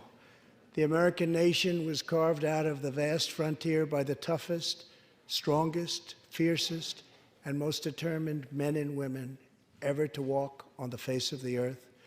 Our ancestors braved the unknown, tamed the wilderness, settled the Wild West, lifted millions from poverty, disease, and hunger, vanquished tyranny and fascism, ushered the world to new heights of science and medicine, laid down the railroads, dug out the canals, raised up the skyscrapers, and ladies and gentlemen, our ancestors built the most exceptional republic ever to exist in all of human history, and we are making it greater than ever before.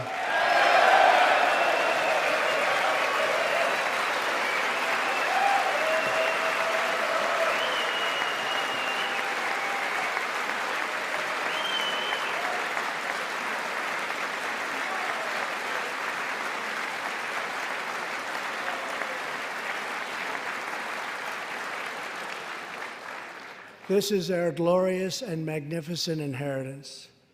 We are Americans. We are pioneers. We are the pathfinders. We settled the new world. We built the modern world. And we change history forever by embracing the eternal truth that everyone is made equal by the hand of Almighty God.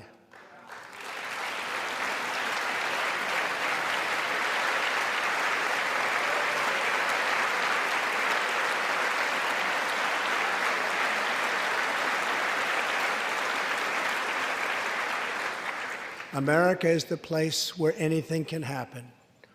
America is the place where anyone can rise. And here, on this land, on this soil, on this continent, the most incredible dreams come true. This nation is our canvas, and this country is our masterpiece. We look at tomorrow and see unlimited frontiers just waiting to be explored. Our brightest discoveries are not yet known. Our most thrilling stories are not yet told. Our grandest journeys are not yet made. The American age, the American epic, the American adventure has only just begun. Our spirit is still young. The sun is still rising. God's grace is still shining. And my fellow Americans, the best is yet to come. Thank you, God bless you, and God bless America. Thank you very much.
The Act of 1871, the United States is a corporation.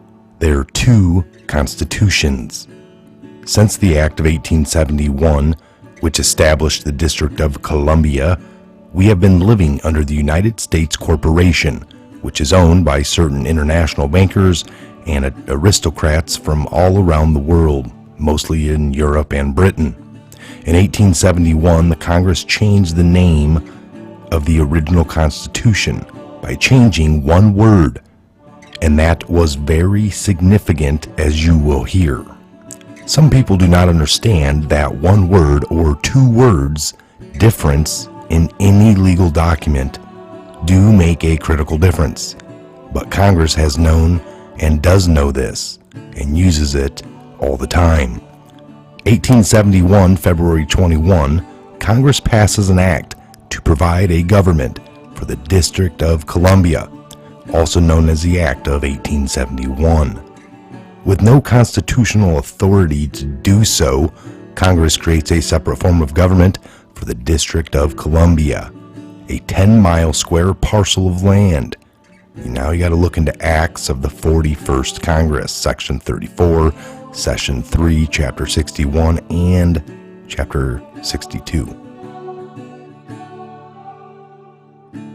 Now this act, the Organic Act of 1871, passed when the country was weakened and financially depleted in the aftermath of the Civil War.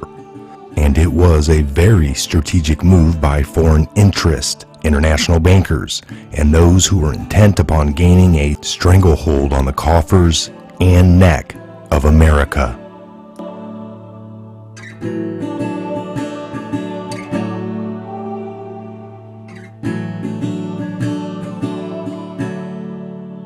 Congress cut a deal with the international bankers, specifically the Rothschilds of London, to incur a debt to said bankers because bankers were not about to lend money to a floundering nation without serious stipulations. They devised a way to get their foot in the door of the United States. The Act of 1871 formed a corporation called the United States. The corporation, owned by foreign interest, moved in and shoved the original Constitution into a dustbin. With the Act of 1871, the Organic Constitution was defaced, in effect vandalized and or sabotaged. When the title was capitalized with the word "for" was changed to "of" in the title.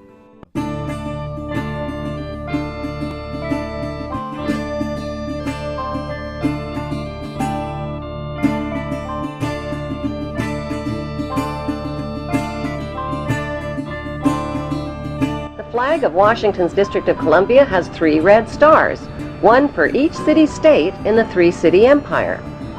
This corporate empire of 3 city-states controls the world economically through London's inner city, militarily through the District of Columbia, and spiritually through the Vatican. The Constitution for the District of Columbia operates under a tyrannical Roman law known as Lex Fori, which bears no resemblance to the U.S. Constitution. The Constitution of the United States of America is the Constitution of the Incorporated United States of America. It operates in an economic capacity and has been used to fool the people into thinking it governs the republic. It does not.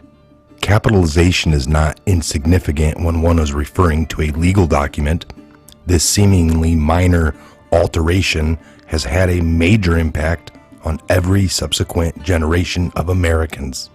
So what Congress did essentially by passing the Act of 1871 was create an entirely new document, a constitution for the government of the District of Columbia, an incorporated government. This newly altered constitution was not intended to benefit the republic or the people. It benefits only the corporation of the United States of America and operates entirely outside the original organic constitution. Instead of having absolute and unalienable rights guaranteed under the organic constitution, we the people now have relative rights or privileges.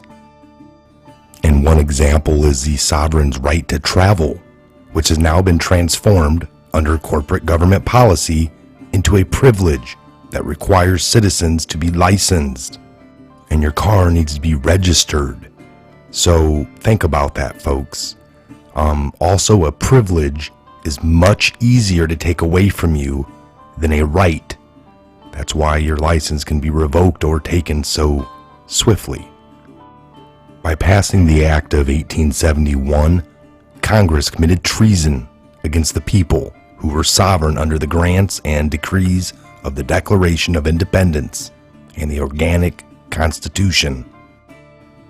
This Act of 1871 has become and became the foundation of all the treason since then, committed by all government officials since then. Kind of makes it like fruit of the poisonous tree moving forward from that date. So think about that. I am Michael. This is the Patriot Hour. God bless, Godspeed to each and every one of you. And where we go one, we go all.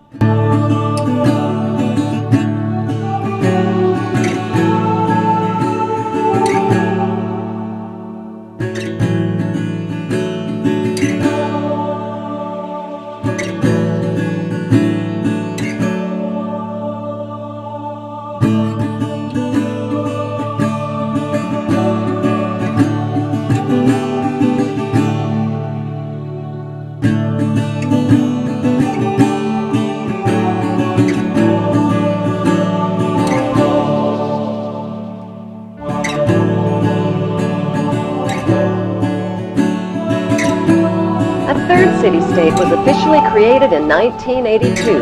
That city-state is called the District of Columbia and is located on 10 square miles of land in the heart of Washington.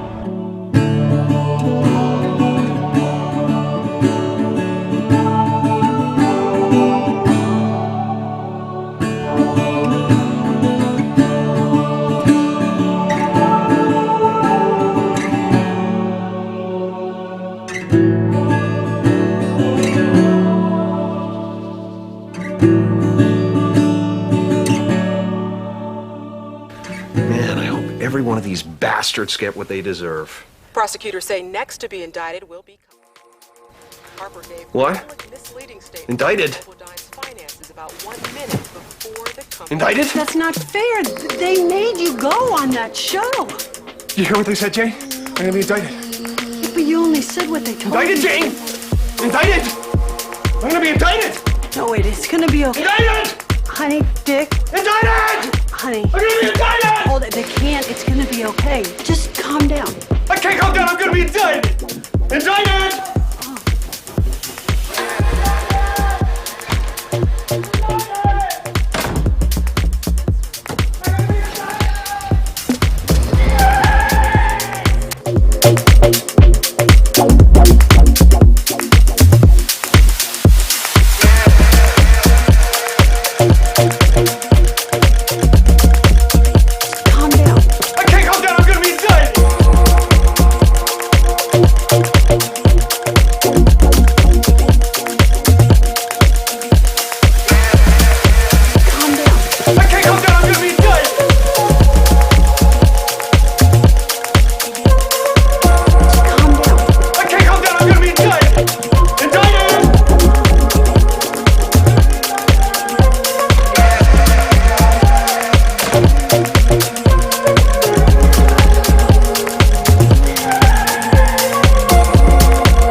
Asleep at the wheel. Nancy Pelosi is a smart woman, or so we've been told. Shrewd, calculating, and ruthless are words often used to describe the current Speaker of the House. But for those of us paying attention, it's become apparent she's asleep at the wheel, consumed by the impeachment scam, hoping to damage the Trump brand beyond all repair. Since beating him at the ballot box in November will be a near to impossible task, Pelosi is either ignoring the chaos brewing in her own party, or she simply just does not care. There's a perfect storm bearing down on the Democrats, not limited to a growing contingent of unrelenting Bernie Sanders supporters, the social justice political action group's recent auditions for congressional House seats, and the likelihood that Hillary Clinton will enter the 2020 presidential race, exploiting a very weak slate of potential nominees. The Democrats have no chance of winning back the White House with Bernie Sanders as their nominee for president, plain and simple. Sanders.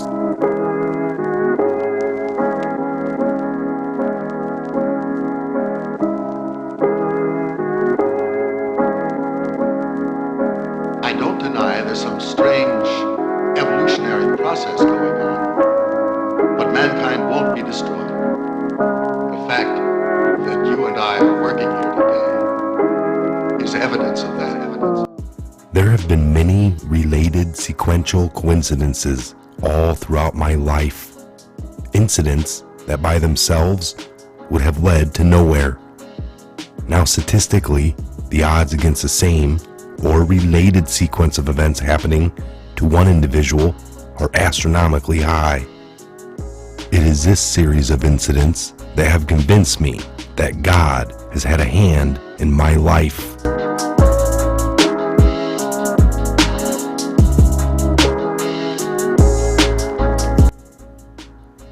I do not believe in fate. I do not believe in accidents. I cannot and will not accept the theory that long sequences of unrelated accidents determine world events. It is inconceivable that those with power and wealth would not band together with a common bond, a common interest, and a long-range plan to decide and direct the future of this world. For those with the resources to do otherwise would be totally irresponsible. I know that I would be the first to organize a conspiracy to control the outcome of the future if I were such a person and a conspiracy did not yet exist. I would do it in an attempt to ensure the survival of the principles in which I believe, the survival of my family, my survival, and the survival of the human race, if for no other reason. I believe, therefore, that a grand game of chess is being played on a level that we can only barely imagine, and we are the pawns. Pawns are valuable only under certain circumstances and are frequently sacrificed to gain an advantage. Anyone who has studied military strategy is familiar with the concept of sacrifice. Those who have seriously studied history probably discovered the real reason we go to war on a regularly scheduled basis. Before you go any further in this video, I advise you to play at least 2 complete games of chess. You must learn the rules they play by. You must realize objectively that some pieces are more valuable than others, and that the king is the most valuable of all. You cannot learn reality if you get caught up in the fantasy that it's not fair. You must come to know that the ultimate outcome of the game is the only thing that counts. You were lied to when you were told that it doesn't matter whether you win or lose, it's how you play the game. Winning in the world of the elite is everything. Indeed, it is the only thing. The power elite intend to win every time. My research has shown, and at this point, that the future laid out for us may just be impossible to change. I do not agree with the means by which the powerful few have chosen for us to reach that end. I do not agree that the end is where we should end at all. But unless we can wake the people up from their deep sleep, nothing short of a civil war will stop the planned outcome. I base that statement not on the defeatism, but on the apathy of the majority of the American people. 25 years ago, I would have believed otherwise, but 25 years ago, I was also sound asleep myself. Oh, we have been taught lies, and reality is not at all what we perceive it to be. We cannot survive any longer by hanging on to the falsehoods of the past. Reality must be discerned at all cost if we are to be part of the future. Truth must prevail in all instances, no matter who it hurts or helps, if we are to continue to live upon this earth. At this point, what we want may no longer matter. It is what we must do to ensure our survival that counts. The old way is in certain process of destruction, and a new world order is beating down on our door. To cling to the past is guaranteed suicide. To remain apathetic is assured enslavement. To learn the truth and then act upon it, it is the only means of survival at this moment in our time, the hour of the Patriot. To shrug off the information contained in this video and to disregard its warning will result in complete destruction of the Republic of the United States of America. You will never get a second warning or a second chance. Like it or not, this is it. Stark reality. You can no longer turn your head, ignore it, pretend it's not true. Say it can't happen to me, and run and hide. The wolf is at the door. I fear for the little ones, the innocents, who are already paying for our mistakes. There exists a great army of occupational orphan children. They are attending government-controlled daycare centers, and latchkey kids who are running wild in the streets, and the lopsided, emotionally wounded children of single welfare mothers, born only for the sake of more money in the monthly check. Open your eyes and look at them, for they are the future. In them, I see the sure and certain destruction of this once proud nation. In their vacant eyes, I see the death of freedom. They carry with them a great emptiness, and someone will surely pay a great price for their suffering. If we do not act in concert with each other and ensure that the future becomes what we need it to be, then we will surely deserve whatever fate awaits us. I believe with all my heart that God put me in places and in certain positions throughout my life so that I would be able to deliver this warning to His people. I pray that I have been worthy, that I have done my job, and I will continue to do so.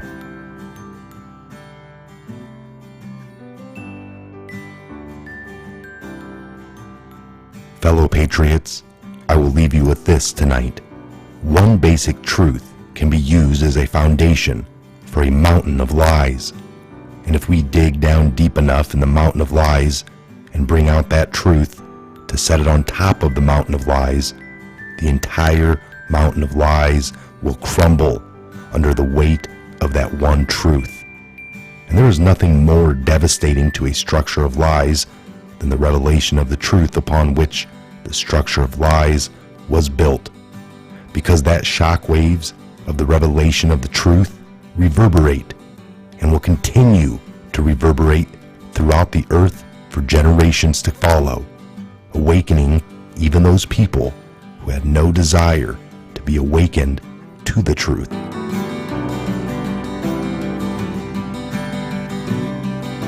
I am Michael. This is the Patriot Hour. God bless, Godspeed to each and every one of you worldwide. And where we go one, we go all.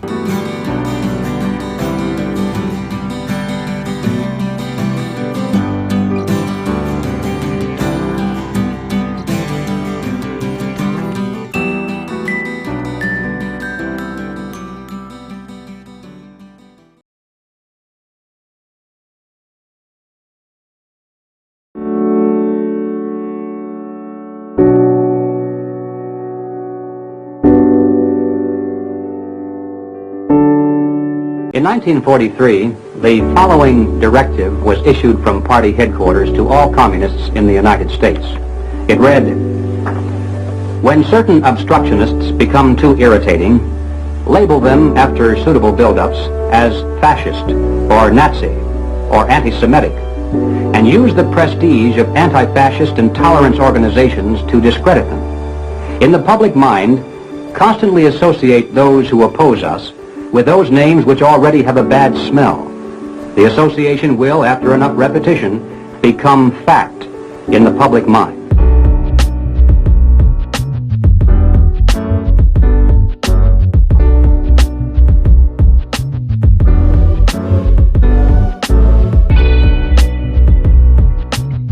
And that means you can't rely on the media as it is today either. Oh, of course not. All the media in this country, radio, television, and print, is all owned by 5 corporations. All of these corporations that own the media are owned and controlled, and members of the Council on Foreign Relations sit on the board of directors.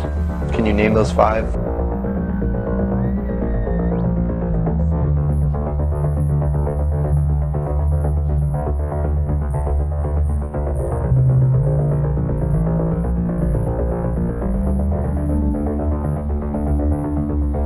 One basic truth can be used as a foundation for a mountain of lies. And if we dig down deep enough in the mountain of lies and bring out that truth to set it on top of the mountain of lies, the entire mountain of lies will crumble under the weight of that one truth. And there's nothing more devastating to a structure of lies than the revelation of the truth upon which the structure of lies was built, because the shockwaves of the revelation of the truth reverberate and continue to reverberate throughout the earth for generations to follow, awakening even those people who had no desire to be awakened to the truth. There is no job worth $2 million a year. That's why they pay athletes these fantastic salaries. I was listening to the radio the other day. They just contracted to pay one player on one team $6 million a year. Can you believe this? And why is that? It's the Roman circus. What does the emperor do when the people become restive, and when the people are asking questions, and when the people don't like the policies of the emperor? He sends them to the circus. He creates a circus. He builds a giant coliseum, and he begins to throw the Christians to the lions. And he has great chariot races and football games and basketball games, all to keep the idiots preoccupied with things that don't mean anything in the scheme of the entire world, so that they don't have the time to learn what the truth is, so they don't ever get smart enough to learn how they're being manipulated, so they don't ever question the emperor. That's why they pay a player on a football team or a baseball team $1 million or $2 million or $3 million a year. It is the Roman circus. I know men who don't know anything in the world except who plays third base for the Mets, and they think that's a great accomplishment. And they meet and pat each other on the back and bond and go have cocktails and talk about what this guy that plays third base for the Mets did in last night's game. Yeah, they say when you grow up, you'll understand when you're older. 'Cause I'm still a kid, I don't know if I'll ever let go of this. Say goodbye to the old me. We ain't friends anymore, you don't know me. Real music. I know I could die any moment. If I do, just remember.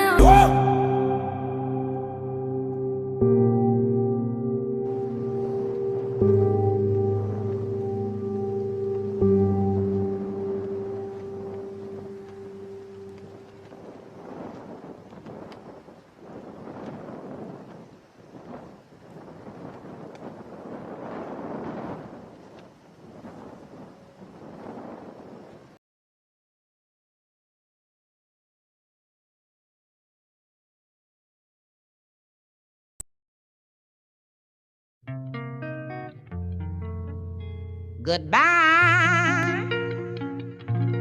No use leading without chance. This is where our story ends. Never lovers, ever friends. Goodbye.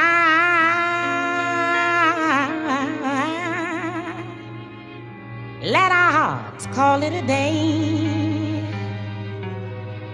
But before you walk away, I sincerely want to say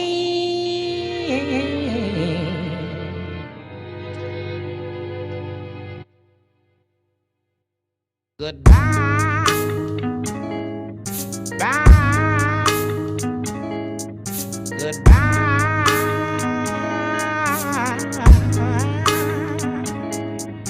Goodbye. Bye.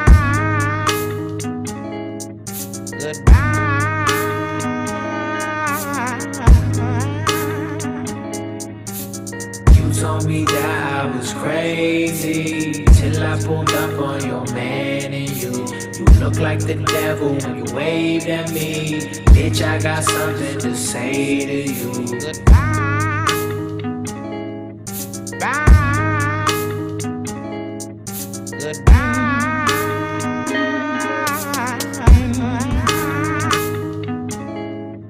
Bye. Goodbye.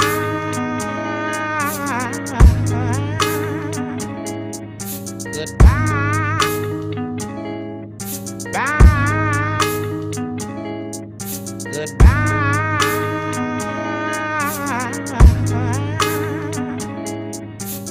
You told me that I was crazy till I pulled up on your man and you look like the devil when you waved at me. Bitch, I got something to say to you. Goodbye. Bye. Goodbye.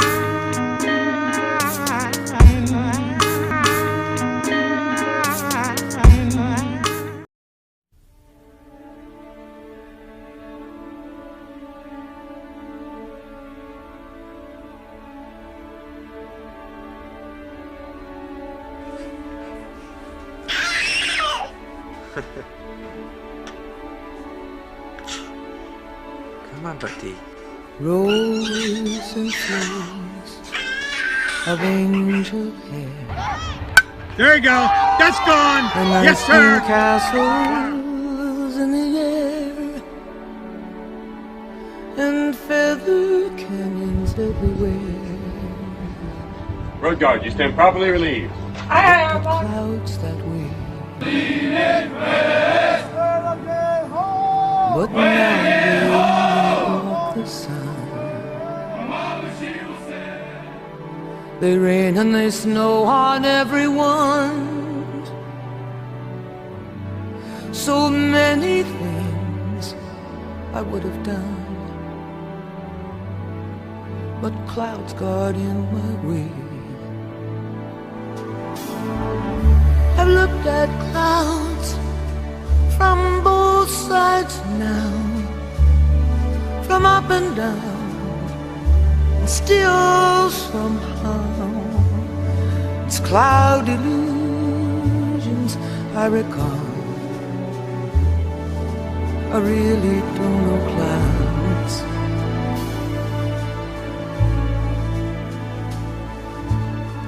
At all.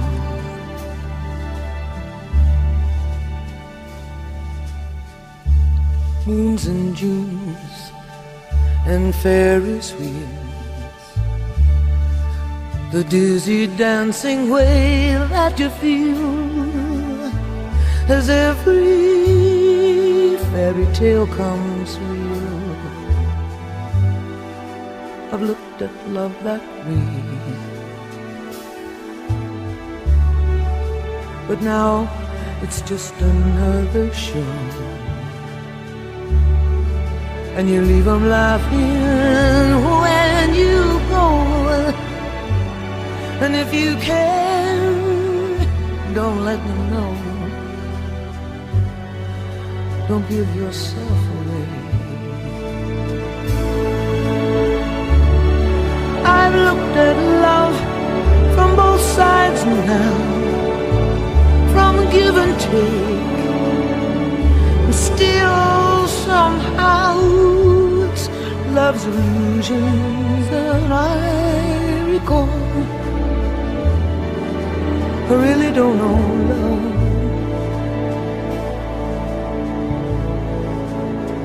I really don't know love at all.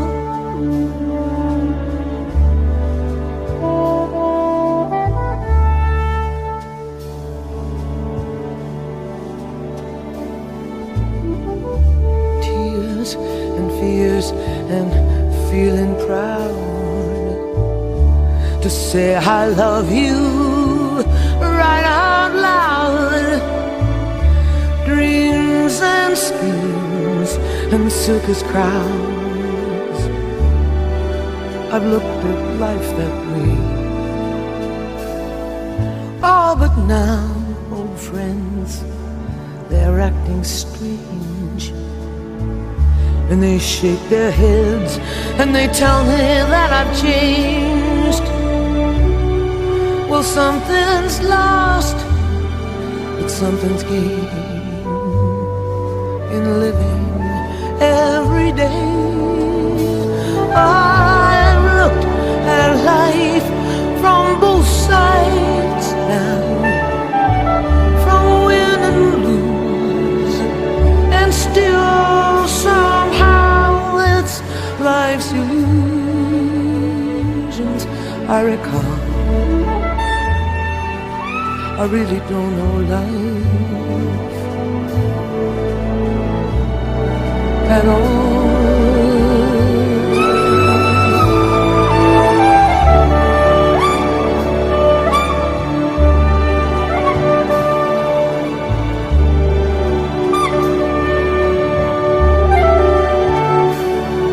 It's life's illusions that I recall. I really don't know life.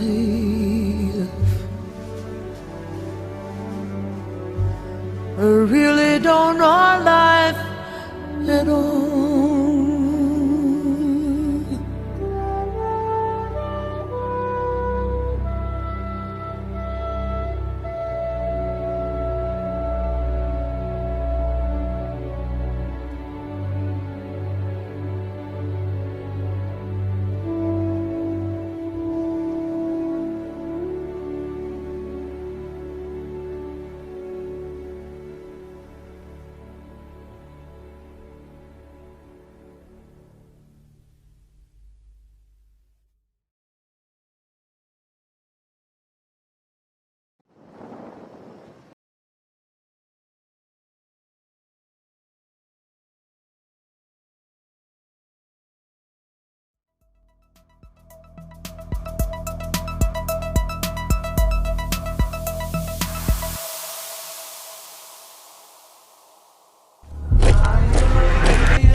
RenderForest.com.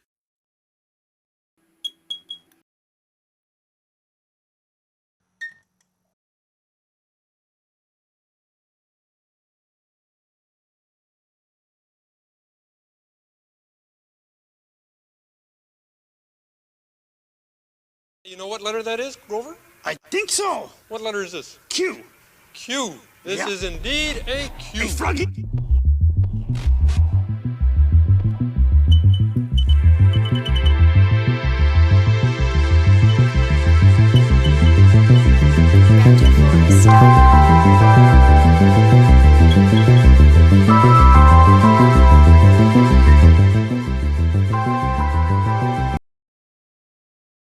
You know what letter that is, Grover? I think so. What letter is this? Q. Q. This Yeah. is indeed a Q. Hey, Froggy.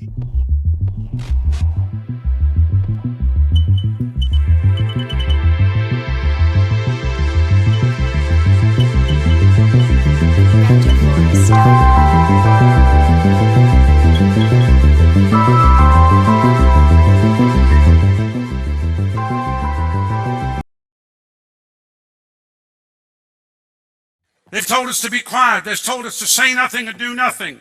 But I tell you, I draw a line in the sand. Yeah, Eminem drew a line in the sand the other day. Looks like he tries to think he's from the hood. Please, give me a break. Some pasty white boy trying to act like he's from the hood. He doesn't even know what the hood looks like. He's made money off the hood, but he's about to get put on a hood. Enough is enough! They've mocked the body of Christ for too long. An army of men and women is rising up in this hour.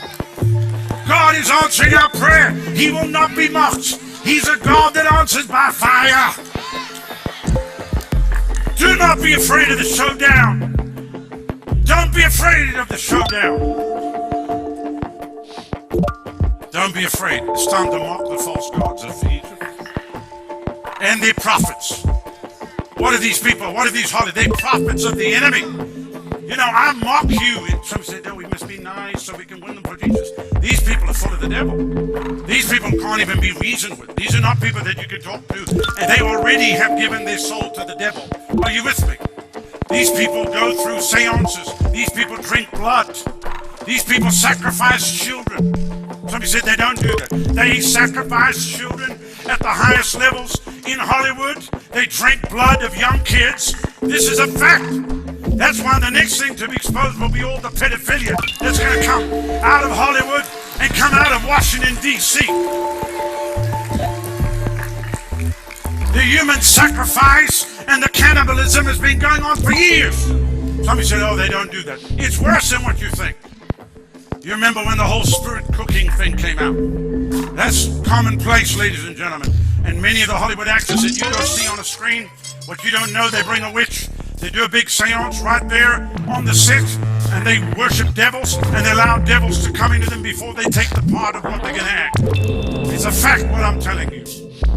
It's a fact what I'm telling you. It's a fact what I'm telling you. It's a fact what I'm telling you. It's a fact what I'm telling you. It's a fact what I'm telling you.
They've told us to be quiet. They've told us to say nothing and do nothing.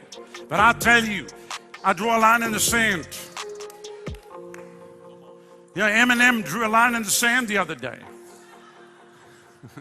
Looks like he tries to think he's from the hood. Please, give me a break.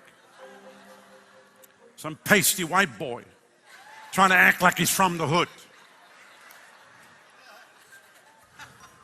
He doesn't even know what the hood looks like. He's made money off the hood, but he's about to get put on a hood. Enough is enough.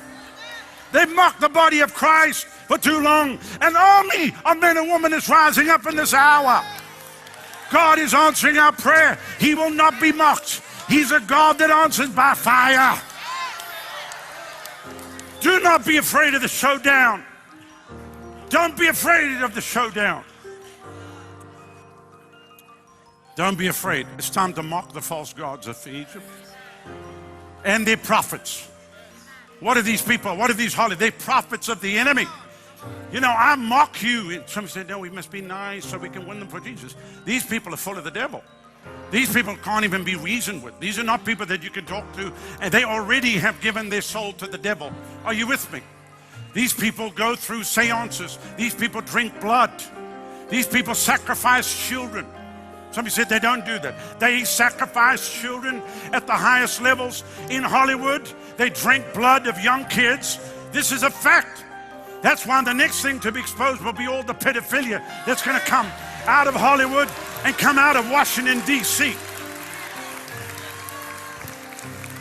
The human sacrifice and the cannibalism has been going on for years. Somebody said, oh, they don't do that. It's worse than what you think. You remember when the whole spirit cooking thing came out? That's commonplace, ladies and gentlemen. And many of the Hollywood actors that you go see on a screen, what you don't know, they bring a witch, they do a big seance right there on the set, and they worship devils, and they allow devils to come into them before they take the part of what they're going to act. It's a fact what I'm telling you.